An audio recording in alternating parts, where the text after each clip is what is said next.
Hello everyone.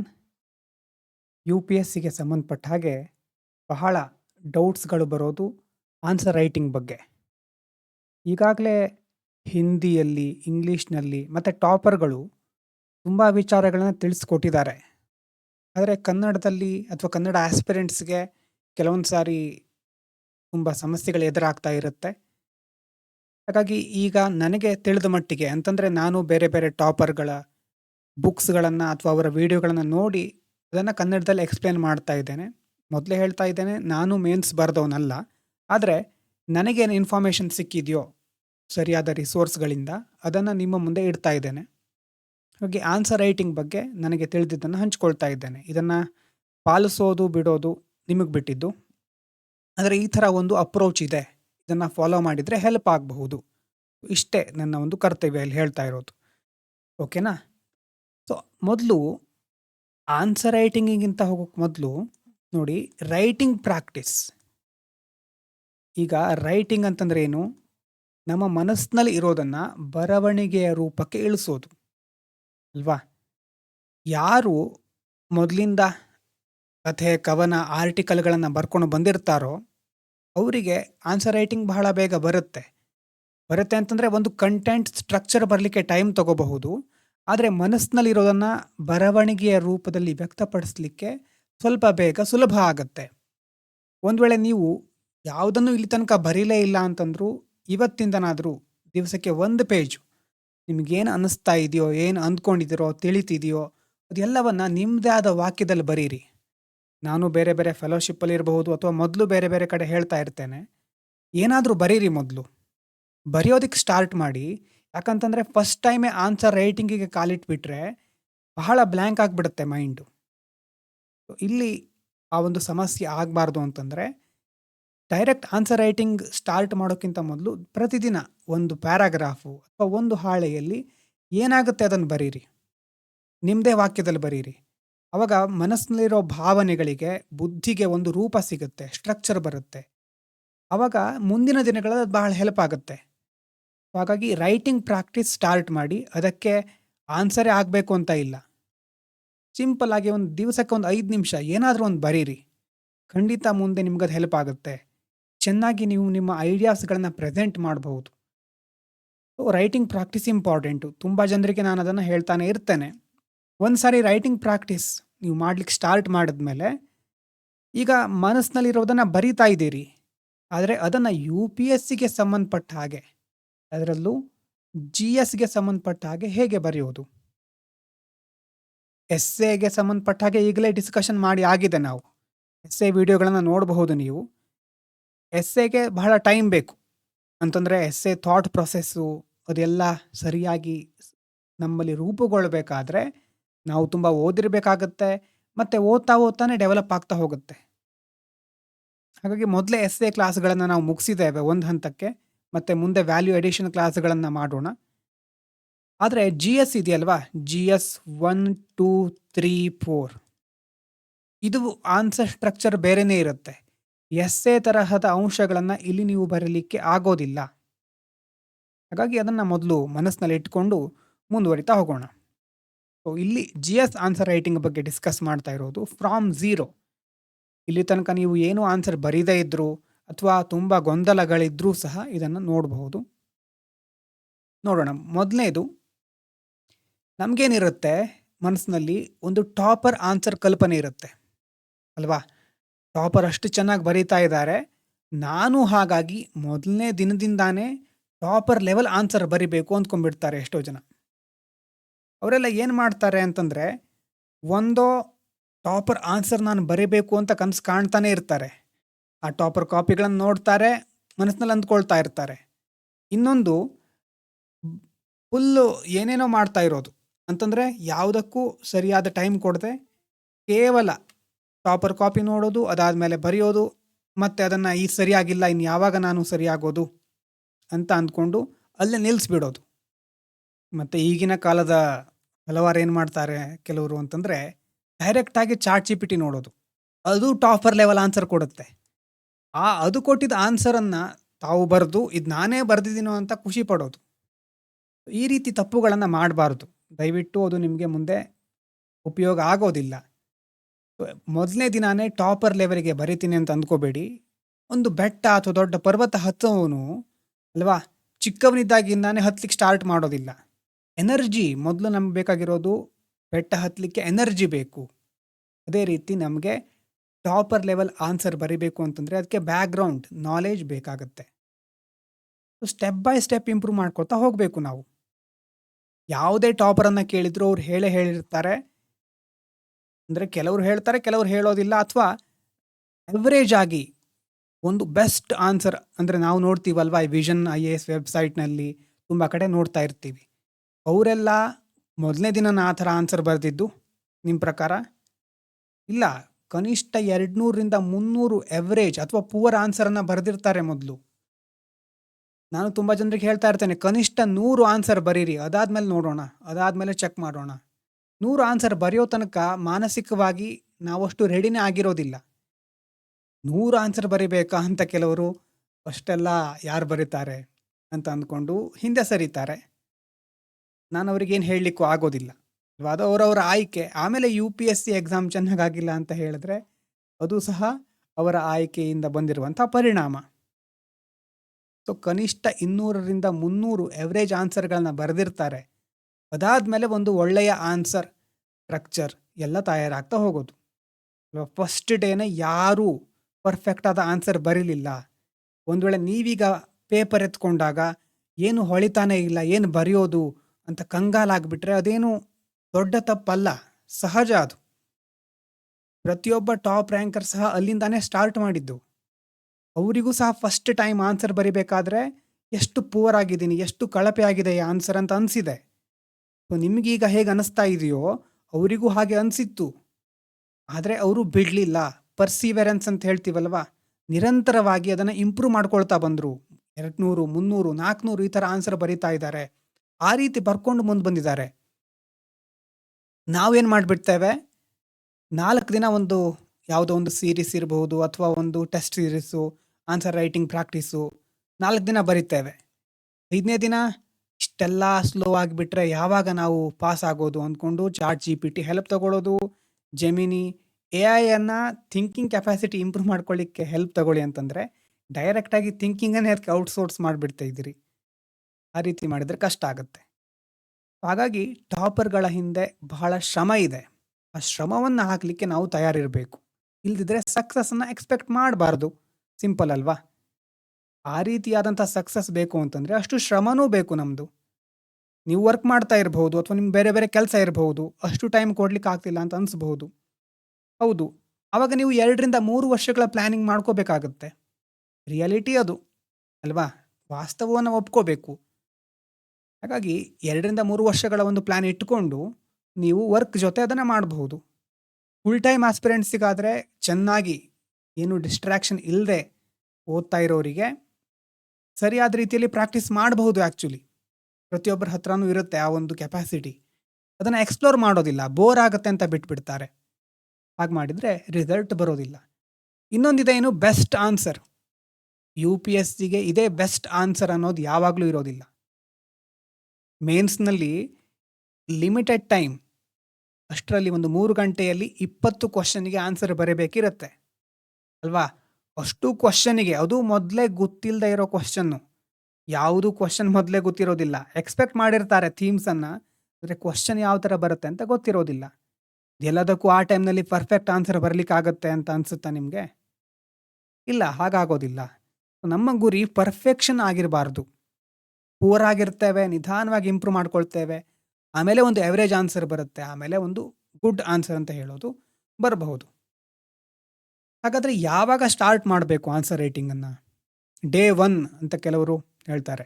ನಾನು ಹೇಳಿರೋದು writing ಪ್ರಾಕ್ಟೀಸನ್ನು day 1ಇಂದ start ಮಾಡಿ. ರೈಟಿಂಗ್ ಪ್ರಾಕ್ಟೀಸ್ ಅಂತಂದರೆ ಏನು? ಮನಸ್ಸಿನಲ್ಲಿರೋದನ್ನು ಬರವಣಿಗೆ ರೂಪಕ್ಕೆ ತರೋದು. ಅದು ಡೇ 1ಇಂದಾನೇ ಸ್ಟಾರ್ಟ್ ಆಗಲಿ. ಅರ್ಥ ಆಗ್ತಾ ಇದೆಯಾ? ಆನ್ಸರ್ ರೈಟಿಂಗ್ ಬೇರೆ. ಆನ್ಸರ್ ರೈಟಿಂಗ್ ಅಂತಂದರೆ ಒಂದು ಕ್ವಶನ್ ಕೊಟ್ಟಾಗ ಅದಕ್ಕೆ UPSC ಏನು ಕೇಳ್ತಾ ಇದೆಯೋ ಅದನ್ನು ಬರೆಯುವಂಥದ್ದು ಆನ್ಸರ್ ರೈಟಿಂಗು. ಆ ಆನ್ಸರ್ ರೈಟಿಂಗನ್ನು ಕೆಲವು ಹಂತಗಳನ್ನು ದಾಟಿದ ಮೇಲೆ ಸ್ಟಾರ್ಟ್ ಮಾಡಬೇಕು. ಡೈಲಿ ರೈಟಿಂಗ್ ಪ್ರಾಕ್ಟೀಸ್ ಮಾಡಿ. ನೀವು ಮನಸ್ಸಿಗೆ ಅನಿಸಿರೋ ಕವಿತೆಯನ್ನು ಅಥವಾ ಒಂದು ಲೇಖನವನ್ನು ಬರೀರಿ. ಮನಸ್ಸಿನಲ್ಲಿರೋದು ಒಂದು ಬರವಣಿಗೆ ರೂಪಕ್ಕೆ ಬರಲಿ. ಅದಕ್ಕೇನು ಬಹಳ time ಕೊಡಬೇಕಾಗಿಲ್ಲ.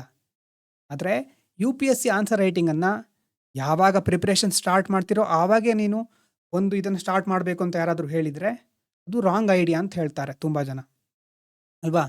Many aspirants start answer writing on the very first day.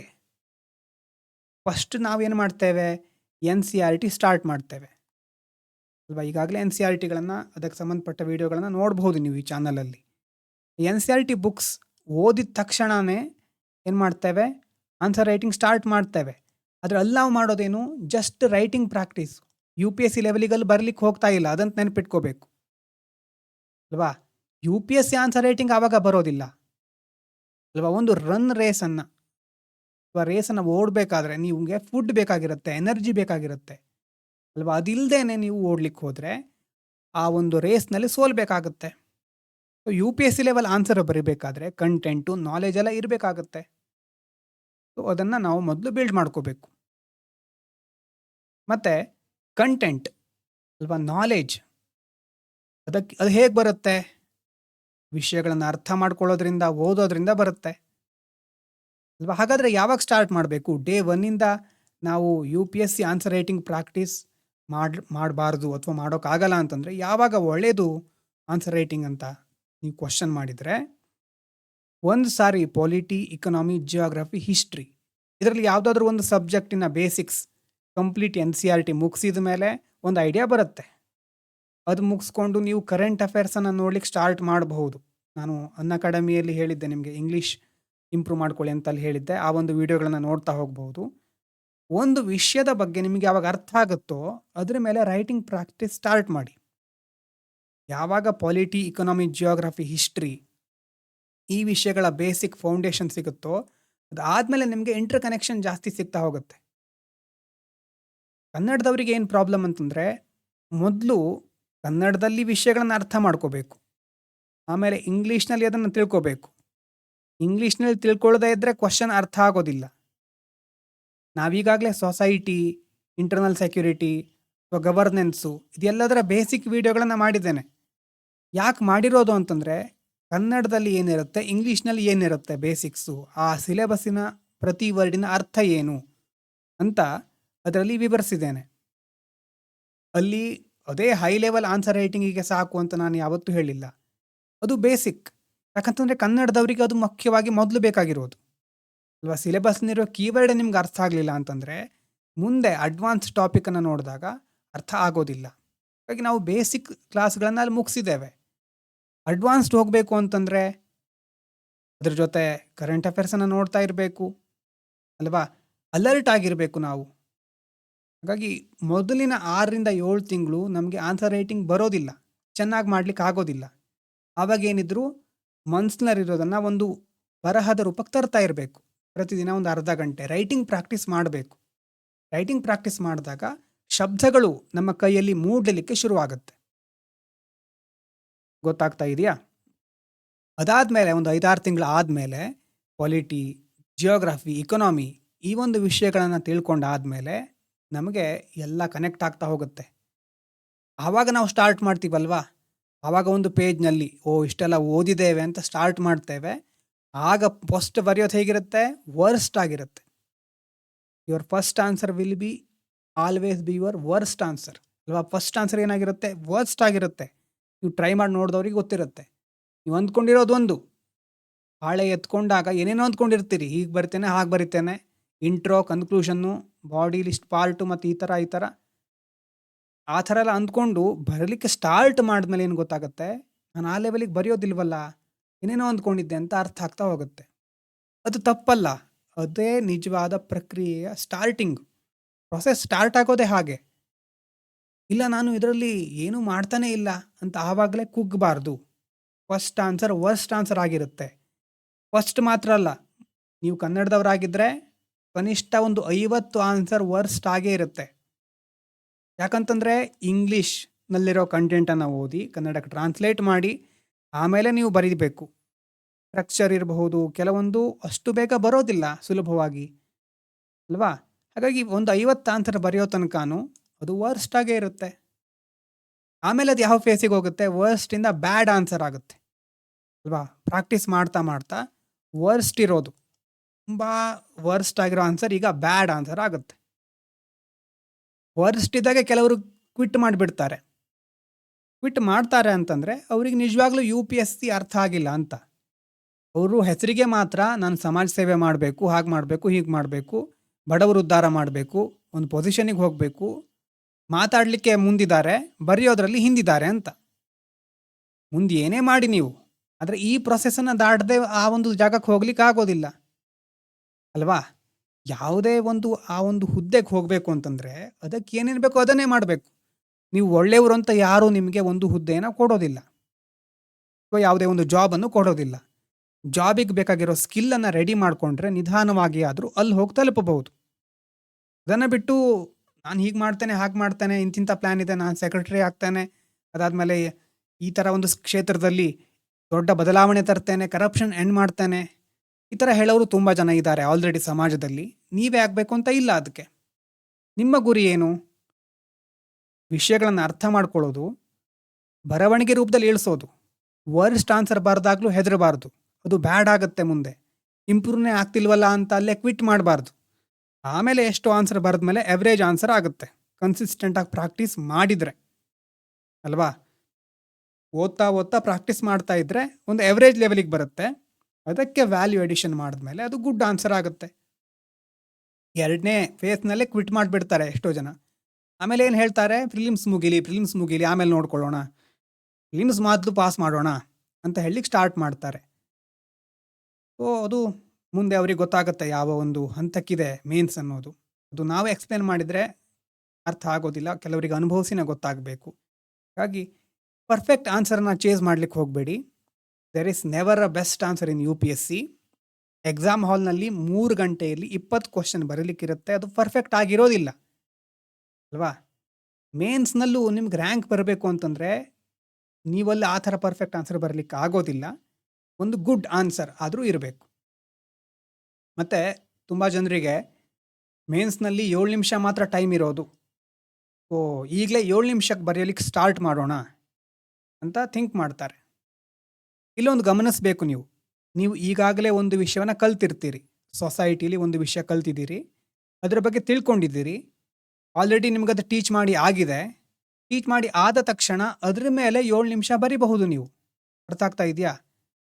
ಅಂದರೆ ಉದಾಹರಣೆಗೆ ಒಂದು ಸೆಕ್ಯುಲರಿಸಮ್ ಅಂತ ಒಂದು ಕಾನ್ಸೆಪ್ಟ್ ಇದೆ. ಆ ಸೆಕ್ಯುಲರಿಸಮ್ ಕಾನ್ಸೆಪ್ಟ್ ನಿಮಗೆ ಟೀಚ್ ಮಾಡಿ ಆಯಿತು. ಈಗ ಟೀಚ್ ಮಾಡಿ ಆದಮೇಲೆ ಅದರ ಕಂಟೆಂಟ್ ನಿಮ್ಮ ಮುಂದೆ ಇದೆ, ಈಗ ತಾನೇ ಕೇಳಿದ್ದೀರಿ, ಅದರ ಬಗ್ಗೆ ಎಲ್ಲ ವಿವರಣೆ ಗೊತ್ತಿದೆ. ಅಷ್ಟು ಪ್ರಿಪ್ರೇಷನ್ ಇದ್ದಾಗ, ಕ್ವಶನ್ ಸೆಕ್ಯುಲರಿಸಮ್ ಮೇಲೆ ಬರುತ್ತೆ ಅಂತ ಗೊತ್ತಿದ್ದಾಗ 7 ನಿಮಿಷದ ಟ್ರೈ ಮಾಡಬಹುದು. ಅದರಲ್ಲೇನೂ ತಪ್ಪಿಲ್ಲ, ಯಾಕಂತಂದರೆ ಕಂಟೆಂಟು, ಕ್ವಶನ್ನು, ಫಾರ್ಮ್ಯಾಟು ಎಲ್ಲ ಮುಂದಿರುತ್ತೆ, ಪ್ರೆಡಿಕ್ಟಬಿಲಿಟಿ ಜಾಸ್ತಿ ಇರುತ್ತೆ. ಆವಾಗ 7 ನಿಮಿಷವನ್ನು ಟ್ರೈ ಮಾಡಬಹುದು. 7 ನಿಮಿಷದಲ್ಲಿ ಗೊತ್ತಿರೋ ವಿಷಯವನ್ನು ಹೇಗೆ ಬರಿತೇನೆ ಟ್ರೈ ಮಾಡಬಹುದು. ಆದರೆ ತುಂಬ ಜನ ಏನು ಮಾಡ್ತಾರೆ, ಸಡನ್ನಾಗಿ ಯಾವುದೋ ವಿಷಯ ಪಿಕ್ ಮಾಡಿ ಇದಕ್ಕೆ 7 ನಿಮಿಷದಲ್ಲಿ ಹೇಗೆ ಬರಿತೇನೆ ಅಂತ ಚೆಕ್ ಮಾಡೋದು. ಆ ಥರ ಮಾಡ್ತಾ ಹೋದರೆ ಮಿಡ್ಲಲ್ಲಿ ಕಾನ್ಫಿಡೆನ್ಸ್ ಡೌನ್ ಆಗುತ್ತೆ. ನನ್ನ ರೈಟಿಂಗ್ ಸ್ಪೀಡೇ ಇಲ್ವಲ್ಲ, ಅಥವಾ 7 ನಿಮಿಷದಲ್ಲಿ ನನ್ನ ಅಕ್ಷರ ಸರಿಯಾಗಿ ಚೆಂದ ಕಾಣಿಸ್ತಾ ಇಲ್ವಲ್ಲ, ಹೇಗೆ ಬರೆಯೋದು? ಈ ಥರ ಒಂದು ಸಣ್ಣ ಪುಟ್ಟ ವಿಷಯಗಳು ನಮ್ಮ ಕಾನ್ಫಿಡೆನ್ಸನ್ನು ಡೌನ್ ಮಾಡುತ್ತೆ. ಎಕ್ಸಾಮ್ ರಿಯಾಲಿಟಿ ಏನು? ಅಲ್ಲಿ ಹೋಗಲಿಕ್ಕೆ ಅವರೆಷ್ಟು ಪ್ರಯತ್ನ ಮಾಡಿರ್ತಾರೆ ಅಲ್ವಾ? ಮತ್ತು ಇನ್ನೊಂದೇನು, ಎಕ್ಸಾಮ್ ಡೇ ಅಪ್ಲೈ ಆಗೋ ರೂಲು ಈಗ ಅಪ್ಲೈ ಆಗಲೇಬೇಕು ಅಂತ ಇಲ್ಲ. ಪ್ರಾಕ್ಟೀಸ್ ಮಾಡಬೇಕಾದ್ರೆ ನಾವು ಒಂದು ಹಂತವಾಗಿ ಹೋಗಬೇಕಾಗತ್ತೆ. ಎಕ್ಸಾಮ್ ದಿನ ಇದು, ಮೊದಲನೇ ಆನ್ಸರೇ ನಾನು 7 ಮಿನಿಟ್ಸ್ ಒಳಗಡೆ ಮುಗಿಸ್ಬೇಕು ಅಂತ ಅಂದ್ಕೊಂಡ್ರೆ ಬಹಳ ಬೇಗ ಅದು ನಮಗೆ ಬರ್ಡನ್ ಕ್ರಿಯೇಟ್ ಮಾಡುತ್ತೆ. ಮತ್ತು ಫಾಸ್ಟಾಗಿ ಮೊದಲನೇ ದಿನನೇ 7 ನಿಮಿಷದಲ್ಲಿ ಮುಗಿಸ್ಲೇಬೇಕು ಅನ್ನೋದು ಏನು ಮಾಡುತ್ತೆ, ಐಡಿಯಾ ಮೈಂಡಲ್ಲಿ ಅರೇಂಜ್ ಆಗಲಿಕ್ಕೆ ಟೈಮ್ ಕೊಡೋದಿಲ್ಲ ಅಲ್ವಾ? ಟೈಮ್ ಕಡಿಮೆ ಇದ್ದಾಗ ನಾವು ಯಾವುದೋ ಒಂದು ಆನ್ಸರ್ ಬರೆದು ಮುಗಿಸ್ತೇವೆ. ಇನಿಷಿಯಲ್ ಡೇಸ್ನಲ್ಲಿ ಸ್ಪೀಡ್ ಮುಖ್ಯ ಅಲ್ಲ. ಎಸ್ಸೆ ಬರಿಬೇಕಾದ್ರೂ ನಾನು ಹೇಳಿದ್ದೆ, ಸ್ಪೀಡು ಅಥವಾ ವರ್ಡ್ ಲಿಮಿಟ್ಟು ಇದರ ಕಡೆ ಫೋಕಸ್ ಮಾಡಬೇಡಿ, ಫಸ್ಟು ಕಂಟೆಂಟು ಸ್ಟ್ರಕ್ಚರ್ ಕಡೆ ಫೋಕಸ್ ಮಾಡಿ ಅಂತ. ಇನಿಷಿಯಲ್ ಡೇಸ್ನಲ್ಲಿ ನಾವು ನಮ್ಮ ಥಿಂಕಿಂಗ್ ಪ್ರೊಸೆಸನ್ನು ಬಿಲ್ಡ್ ಮಾಡ್ಕೋಬೇಕು. ಆವಾಗಲೇ ಟೈಮ್ ಲಿಮಿಟ್ ಇಟ್ಕೊಂಡ್ರೆ ನಮಗೆ ಮೈಂಡಿಗೆ ಒಂದು ಪ್ರೆಷರ್ ಕ್ರಿಯೇಟ್ ಆಗಿ ಫ್ರೀಡಮ್ ಅಂದರೆ ಇರೋದಿಲ್ಲ, ಫ್ರೀಯಾಗಿ ನಾವು ಥಿಂಕ್ ಮಾಡಲಿಕ್ಕೆ ಆಗೋದಿಲ್ಲ. ಆವಾಗ ಕ್ವಾಲಿಟಿ ರೆಡ್ಯೂಸ್ ಆಗುತ್ತೆ. ಮತ್ತು ಇದು ಕಾಂಪಿಟೇಟಿವ್ ಎಕ್ಸಾಮ್ ಆಗಿರೋದ್ರಿಂದ ನೀವು ಆನ್ಸರ್ ಕಂಪ್ಲೀಟ್ ಮಾಡಿದರೆ ಮಾರ್ಕ್ಸ್ ಸಿಕ್ಕೋದಿಲ್ಲ. ಸರಿಯಾದ ಆನ್ಸರ್ ಬರೆದ್ರೆ ಮಾತ್ರ ಮಾರ್ಕ್ಸ್ ಸಿಕ್ಕೋದು. ಗೊತ್ತಾಗ್ತಾ ಇದೆಯಾ? ಡಿಗ್ರಿಲಾಗಿದ್ದರೆ 2-3 ಪೇಜ್ ಬರೀತಿದ್ರಿ, ಅದಕ್ಕೆ ಎಷ್ಟು ಬೇಕೋ ಅಷ್ಟು ಮಾರ್ಕ್ಸ್ ಕೊಡ್ತಾ ಇದ್ರು, ಪಾಸ್ ಆಗ್ತಾ ಇದ್ವಿ. ಆದರೆ ಇಲ್ಲಿ ಹಾಗಲ್ಲ. ನೀವು ಚೆನ್ನಾಗಿರೋ ಆನ್ಸರ್ ಬರೆದ್ರೆ 10ಕ್ಕೆ 3ರಿಂದ 4 ಅಷ್ಟೇ ಸಿಗೋದು. UPSC ಬಹಳ ಸ್ಟ್ರಿಕ್ಟಾಗಿ ಇವ್ಯಾಲ್ಯೂಯೇಟ್ ಮಾಡುತ್ತೆ. ಹಾಗಾಗಿ ತುಂಬ ಚೆನ್ನಾಗಿ ಬರೆದ್ರೆ 5 ತನಕ ಹೋಗಬಹುದು. ಅದೇ ಏನೂ ಇಲ್ಲ, ಪ್ರಬಂಧದ ಥರ ಒಂದೆರಡು ಸೆಂಟೆನ್ಸು ಫುಲ್ ಬರೆದಿಟ್ಟಿದ್ದೀರಿ ಜನರಿಕ್ ಆಗಿ ಅಂತಂದರೆ 1 ಮಾರ್ಕ್ಸು ಕೊಡೋದು ಡೌಟ್, ಅರ್ಧ ಮಾರ್ಕ್ಸ್ ಕೊಡಬಹುದು. ಅದರಲ್ಲೂ ಕ್ವಾಲಿಟಿ ಹೇಗಿದೆ ಅನ್ನೋದ್ರ ಮೇಲೆ. ಸೊ ಬಹಳ ಸ್ಟ್ರಿಕ್ಟಾಗಿ ಇವ್ಯಾಲ್ಯೂಯೇಷನ್ ಆಗುತ್ತೆ. ಮತ್ತು ಒಂದೊಂದು ಮಾರ್ಕ್ಸಿಂದಾನು ಮುಂದೆ ರ್ಯಾಂಕ್ ಡಿಸೈಡ್ ಆಗ್ತಾ ಹೋಗುತ್ತೆ. ಮೊದಲೇ ಅಷ್ಟು ಪ್ರೆಷರ್ ತಗೊಳ್ಳೋದು ಬೇಡ, ಟೈಮ್ ತಗೊಳ್ಳಿ. ನಿಧಾನವಾಗಿ ಟೈಮ್ ತೊಗೊಂಡು ಮಾಡ್ತಾ ಹೋಗಿ. ವರ್ಕ್ ಇರೋರಿಗೆ, ಜಾಬ್ನಲ್ಲಿ ಇರೋರಿಗೆ 2-3 ವರ್ಷ ಬೇಕು. ಸರಿಯಾಗಿ ಮಾಡ್ಕೊಳ್ತಾ ಹೋದರೆ ಫುಲ್ ಟೈಮ್ ಆಸ್ಪಿರೆಂಟಿಗೆ 2 ಇಯರ್ಸ್ ಬೇಕು. ಇಲ್ಲ ಅಷ್ಟು ಟೈಮ್ ಕೊಡ್ಲಿಕ್ಕಾಗಿಲ್ಲ ಅಥವಾ ಮನೇಲಿ ಪ್ರೆಷರ್ ಇದೆ, ಈ ಥರ ಸಮಸ್ಯೆಗಳಿದ್ದರೆ ಮೊದಲು ಯಾವುದಾದ್ರು ಒಂದು ಜಾಬ್ ಹಿಡ್ಕೊಳ್ಳಿ. ಮೊದಲು ಬೇರೆ ಜಾಬಿಗೆ ಪ್ರಿಪೇರ್ ಆಗಿ ಒಂದು ಅದರಲ್ಲಿ ಕನ್ನಡದಲ್ಲಿ ನಾ ಹೇಳ್ತಿರೋರು, ಕನ್ನಡದಲ್ಲಿ ಯಾರು ಪ್ರಿಪೇರ್ ಮಾಡ್ತಾ ಇದ್ದಾರೆ ನೋಡಿ, ಅವರಿಗೆ ಹೇಳ್ತಾ ಇರೋದು. ಯಾಕಂತಂದರೆ ಆಳ ಅಗಲ ಗೊತ್ತಿರೋದು ಬಹಳ ಇಂಪಾರ್ಟೆಂಟ್. ಎಷ್ಟು ಸಬ್ಜೆಕ್ಟ್ ಇದೆ ಇದರಲ್ಲಿ, ಯಾವ ಲೆವೆಲಿಗೆ ಪ್ರಿಪೇರ್ ಮಾಡಬೇಕಾಗತ್ತೆ, ಅದೆಲ್ಲ ಗೊತ್ತಿದ್ರೆ ಮುಂದೆ ಹೆಲ್ಪ್ ಆಗುತ್ತೆ. ಇಲ್ದಿದ್ರೆ ವರ್ಷಗಟ್ಟಲೆ ಇಲ್ಲಿ ಕೊಡ್ತಾ ಇರ್ತೀರಿ, ಇಂಪ್ರೂವ್ಮೆಂಟ್ ಆಗೋದಿಲ್ಲ. ಆಮೇಲೆ ಪ್ರೆಷರ್ ಜಾಸ್ತಿ ಆಗುತ್ತೆ ಮನೆ ಕಡೆಯಿಂದ ಅಲ್ವಾ? ಸೊ ಅದು ಹಾಗಾಗಬಾರ್ದು ಅಂತಂದರೆ ಮೊದಲು ಒಂದು ಜಾಬು, ಆ ಜಾಬ್ ಜೊತೆ ಈಗಾಗಲೇ 1-2 ವರ್ಷ ಪ್ರಿಪೇರ್ ಆಗಿದ್ರೆ ಅಂತೂ ಜಾಬ್ ಹಿಡಿಲೇಬೇಕು. ಇಲ್ಲ 1 ವರ್ಷ ಫುಲ್ ಫೌಂಡೇಶನ್ ಮುಗಿಸ್ಕೋತೀನಿ ಅಂತಂದರೆ 1-2 ವರ್ಷ ಮುಗಿಸ್ಕೊಳ್ಳಿ. ನಿಮ್ಮ ಫಿನಾನ್ಷಿಯಲ್ ಸೆಕ್ಯೂರಿಟಿ ಯಾವ ಥರ ಇದೆ ಅದರ ಆಧಾರದ ಮೇಲೆ. ಆಮೇಲೆ ಜಾಬ್ ಜೊತೆ ಪ್ರಿಪೇರ್ ಆಗ್ತಾನೆ ಹೋಗಬೇಕು. ಇನ್ನು ಆನ್ಸರ್ ರೈಟಿಂಗ್ನಲ್ಲಿ ಹೇಗಿರುತ್ತೆ ಪ್ರೊಸೆಸ್ಸು? ಫಸ್ಟ್ ಟೈಮು UPSC ಕ್ವಶನನ್ನು ಅರ್ಥ ಮಾಡ್ಕೊಳ್ಳಿಕ್ಕೆ ನಿಮ್ಗೆ ಟೈಮ್ ಬೇಕು. ಆನ್ಸರ್ ಬರೆಯೋದಾಮೇಲೆ ದೊಡ್ಡ ದೊಡ್ಡ ಕ್ವಶನ್ ಇರಬಹುದು, ಇಂಗ್ಲೀಷ್ ವರ್ಡ್ಸ್ಗಳಿರಬಹುದು. ಫಸ್ಟ್ ಟೈಮು ಅರ್ಥ ಆಗಲಿಕ್ಕೆ ಟೈಮ್ ಬೇಕಾಗುತ್ತೆ. ಆವಾಗ ಹೆದರಬಾರ್ದು. ನಾನು ಈ ಸ್ಟೇಜಲ್ಲಿ ಇದ್ದೇನೆ, ಇದು ರಿಯಾಲಿಟಿ, ಇದರಿಂದಾನೇ ನಾನು ಇಂಪ್ರೂವ್ ಆಗಬೇಕು. ಅಕ್ನಾಲೇಜ್ಮೆಂಟ್ ಇದೆಯಲ್ವಾ, ನಮ್ಮನ್ನು ನಾವಿರೋ ಪರಿಸ್ಥಿತಿಯನ್ನು ಒಪ್ಕೊಳ್ಳೋದು.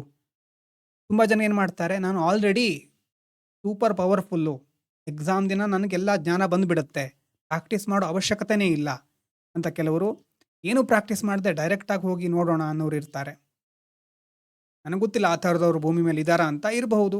ನಾನು ಸಾಮಾನ್ಯರಿಗೆ ಹೇಳ್ತಾ ಇರೋದು ಅಲ್ವಾ. ಸಾಮಾನ್ಯವಾಗಿ ಮೊದಲು ನಮಗೇನಾಗುತ್ತೆ, ಅದರಲ್ಲೂ ಕನ್ನಡದಿಂದ ಹೋಗ್ತಾ ಇರೋರಿಗೆ ಇಂಗ್ಲೀಷ್ನಲ್ಲಿ ಇರೋದನ್ನು ಅರ್ಥ ಮಾಡ್ಕೊಳ್ಳಿಕ್ಕೆ ಟೈಮ್ ಬೇಕು. ಅರ್ಥ ಮಾಡ್ಕೊಂಡು ಆದಮೇಲೆ ಬೇರೆ ಬೇರೆ ವಿವರಣೆಗಳನ್ನು ಸಂಗ್ರಹಿಸಿ ಅದನ್ನು ಬರಲಿಕ್ಕೆ ಮೊದಲು ಅರ್ಧದಿಂದ 1 ಗಂಟೆ ಬೇಕಾಗಬಹುದು, 30-45 ನಿಮಿಷ ಬೇಕಾಗಬಹುದು. ಆಮೇಲೆ ನಿಧಾನವಾಗೋದು 20 ನಿಮಿಷಕ್ಕೆ ಇಳಿಬಹುದು. ಆಮೇಲೆ 13 ನಿಮಿಷ, 10 ನಿಮಿಷ, 8 ನಿಮಿಷ. ನಿಮ್ಮ ಪ್ರಾಕ್ಟೀಸ್ ಯಾವ ಥರ ಇದೆ ಅದರ ಆಧಾರದ ಮೇಲೆ ಅದು ಕಡಿಮೆ ಆಗ್ತಾ ಹೋಗುತ್ತೆ ಅಲ್ವಾ. ಹಾಗಾಗಿ ಮೊದಲು ಥಾಟ್ ಪ್ರೊಸೆಸ್ ಮೇಲೆ ಪ್ರಯಾರಿಟಿ ಕೊಡಿ, ಸ್ಪೀಡ್ ಅಲ್ಲ. ಸ್ಪೀಡ್ ಆಮೇಲೆ ಡೆವಲಪ್ ಆಗೋದು. ಅರ್ಥ ಆಗ್ತಾ ಇದೆಯಾ? ಈಗ ಒಂದು ವಾಹನವನ್ನು ಕಲಿಬೇಕಾದ್ರೆ ಮೊದಲು ಸ್ಲೋ ಆಗಿ ಒಂದೊಂದೇ ಪಾರ್ಟ್ಗಳನ್ನು ಹೇಗೆ ಅದು ವರ್ಕ್ ಆಗುತ್ತೆ ಅಂತ ನೋಡ್ತಾ ಹೋಗ್ತೇವೆ ಅಲ್ವಾ. ವೆಹಿಕಲಲ್ಲಿ ಮೊದಲೇ ಸ್ಪೀಡಾಗಿ ಓಡಿಸ್ಬೇಕು ಅಂತಂದರೆ ಆಗುತ್ತಾ?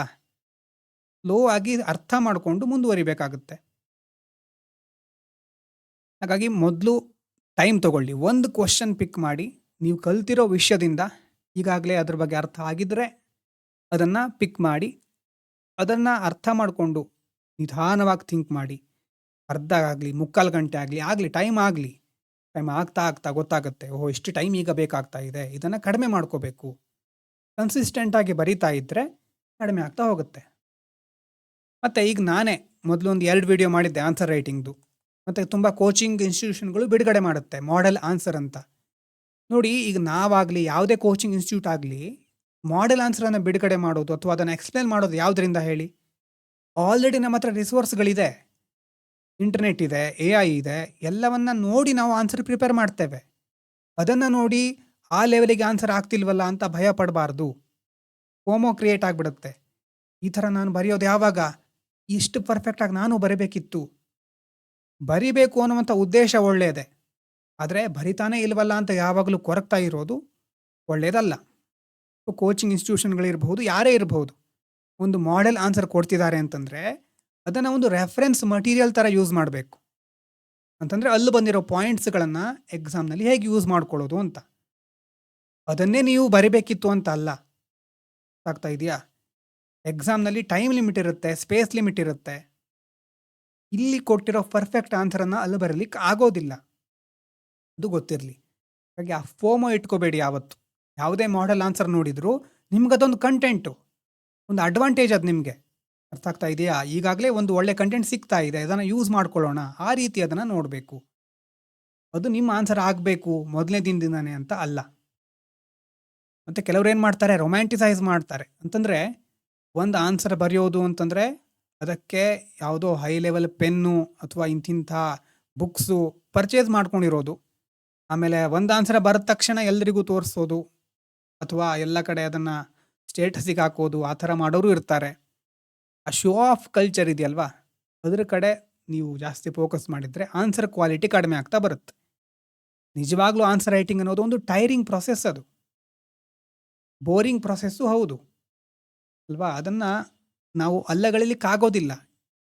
ಯಾವುದೇ ಟಾಪರ್ ಪಾಸ್ ಆದವ್ರನ್ನ ಕೇಳಿ, ಖುಷಿ ಆಗ್ತಾ ಇದೆ ಅನ್ನೋದಕ್ಕಿಂತ ಅವ್ರೇನು ಹೇಳ್ತಾರೆ, ರಿಲೀಫ್ ಆಗ್ತಾ ಇದೆ ಅಂತ ಹೇಳ್ತಾರೆ ಆಲ್ಮೋಸ್ಟ್ ಅಲ್ವಾ. ಕೇಳಿರಬಹುದು ನೀವು, ಒಂದು ರಿಲೀಫ್ ಅನಿಸ್ತಾ ಇದೆ ಈಗ ಹಬ್ಬ ಅಂತ. ಅಂದರೆ ಅಷ್ಟು ಟೈರಿಂಗ್ ಇರುತ್ತೆ, ಬೋರ್ಡಮ್ ಇರುತ್ತೆ ಅದರಲ್ಲಿ. ಹಾರ್ಡ್ ವರ್ಕ್ ಅಷ್ಟು ಕನ್ಸಿಸ್ಟೆಂಟಾಗಿ ಹಾಕಿರ್ತಾರೆ. ಏನೋ ಫನ್ನಿ ಪ್ರೊಸೆಸ್ಸು ಇದು, ಎಂಜಾಯ್ ಮಾಡ್ತೇನೆ ಇದರಲ್ಲಿ. ಹೌದು, ಎಂಜಾಯ್ ಮಾಡಬಹುದು, ಅದು ನಿಮ್ಮ ಆಯ್ಕೆ. ನಾನು ಅದಕ್ಕೆ ಏನು ಹೇಳಲಿಕ್ಕೆ ಆಗಲ್ಲ. ಎಂಜಾಯ್ ಮಾಡಬಹುದು. ಓದೋದನ್ನೇ ಎಂಜಾಯ್ ಮಾಡ್ತೀರಾ ಅಂದರೆ ಒಳ್ಳೆಯದು. ಆನ್ಸರ್ ರೈಟಿಂಗನ್ನು ಎಂಜಾಯ್ ಮಾಡ್ತಾ ಇದ್ದೀರಾ ಅಂತಂದರೆ ಒಳ್ಳೆಯದು. ಅದನ್ನು ಬಿಟ್ಟು ಪೋಸ್ಟ್ ಮಾಡೋದು, ಸೋಷಿಯಲ್ ಮೀಡಿಯಾ, ಶೋ ಆಫು ಇದೆಲ್ಲ ಎಂಜಾಯ್ ಮಾಡ್ತಾ ಇದ್ದರೆ ಇನ್ನೂ ಬೇರೆ ಬೇರೆ ವಿಭಾಗಗಳಿದೆ ಜೀವನದಲ್ಲಿ ಬದುಕಲಿಕ್ಕೆ, ಅದನ್ನು ನೋಡ್ಕೋಬಹುದು. UPSC ಅಂಥವರಿಗೆ ಸ್ವಲ್ಪ ತಕ್ಕ ಪಾಠವನ್ನು ಮುಂದೆ ಕಲಿಸ್ಬಿಡುತ್ತೆ. ಸೊ ರಿಯಲ್ ಪಾತ್ ಹಾಗಾದರೆ ಏನು? ಇಡೀ ಆನ್ಸರು ಬರಲಿಕ್ಕಾಗೋದಿಲ್ಲ ಒಂದೇ ಸಾರಿ, ಮೊದಲನೇ ದಿನದಿಂದನೂ ಬರಲಿಕ್ಕೆ ಆಗೋದಿಲ್ಲ, ಎಲ್ಲವನ್ನು ಪ್ರಿಪೇರ್ ಮಾಡ್ಕೊಂಡು ಬರಲಿಕ್ಕೂ ಆಗೋದಿಲ್ಲ. ಹಾಗಾದರೆ ಯಾವುದು ನಿಜವಾಗ್ಲೂ ಸರಿಯಾದ ವಿಧಾನ? ಪರ್ಫೆಕ್ಟ್ ಅನ್ನೋದು ಯಾವುದು ಇಲ್ಲ ಅಂತಂದಮೇಲೆ ಹಾಗಾದರೆ ಹೇಗೆ ನಾವು ಮುಂದುವರಿಯೋದು ಅಲ್ವಾ? ಹಾಗಾಗಿ ಫಸ್ಟು ನೀವು ನನ್ನ ಪ್ರಕಾರ ಒಂದು ಕ್ವಶನನ್ನು ಅರ್ಥ ಮಾಡ್ಕೊಳ್ಳೋದು, ಮತ್ತು ಟಾಪರ್ ಆನ್ಸರ್ ಶೀಟ್ಗಳನ್ನು ನೋಡೋದು. ಇದು ಯಾವಾಗ? 4ರಿಂದ 5 ತಿಂಗಳು ಆದಮೇಲೆ, ನಿಮ್ಮ ಪ್ರಿಪರೇಷನ್ ಸ್ಟಾರ್ಟ್ ಆಗಿ 4ರಿಂದ 5 ತಿಂಗಳು ಆದಮೇಲೆ. ಅಲ್ಲಿ ತನಕ ನ್ಯೂಸ್ ಪೇಪರ್ ಓದೋದು ಅದೆಲ್ಲ ಮಾಡ್ತಾನೆ ಇರಬೇಕಾಗತ್ತೆ. ಕರೆಂಟ್ ಅಫೇರ್ಸ್ ಅದೆಲ್ಲ ನಿಧಾನವಾಗಿ ಮಾಡ್ತಾನೆ ಇರಬೇಕಾಗತ್ತೆ. ಇಂಗ್ಲೀಷ್ ಒಂದು ಹಿಡಿತಕ್ಕೆ ಬರಬೇಕಿರುತ್ತೆ. ಇದು ಮಾಡಿದಾಗ ಆಮೇಲೆ ನಿಧಾನವಾಗಿ ನೀವು ಎಂಟ್ರ್ ಆಗ್ತೀರಿ ಇಲ್ಲಿ. ಮತ್ತು ಈಗ ಕೆಲವರು ಹೇಳ್ತಾರೆ, ಪ್ರಿಲಿಮ್ಸ್ ಮುಗಿದ ಮೇಲೆ ಸ್ಟಾರ್ಟ್ ಮಾಡ್ತೇನೆ ಆನ್ಸರ್ ರೈಟಿಂಗನ್ನು, ಸೊ ಪ್ರಿಲಿಮ್ಸ್ ಮುಗಿದ ಮೇಲೆ ಮೇನ್ಸ್ ಪ್ರಿಪರೇಷನ್ ಮಾಡ್ತೇನೆ ಅಂತ.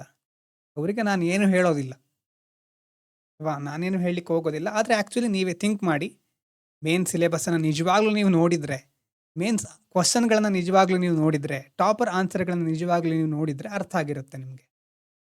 ಪ್ರಿಲಿಮ್ಸ್ ಮುಗಿದ ಮೇಲೆ 90 ದಿನ ಇರುತ್ತೆ ಪ್ರಿಲಿಮ್ಸ್ ಮುಗಿಸಿ, ಅಂದರೆ ಅರೌಂಡ್ 3 ಮಂತ್ಸ್. ಕೆಲವೊಂದು ಸಾರಿ ಕಡಿಮೆನೂ ಇರುತ್ತೆ, ಕೆಲವೊಂದು ಸಾರಿ ಹೆಚ್ಚು ಇರಬಹುದು.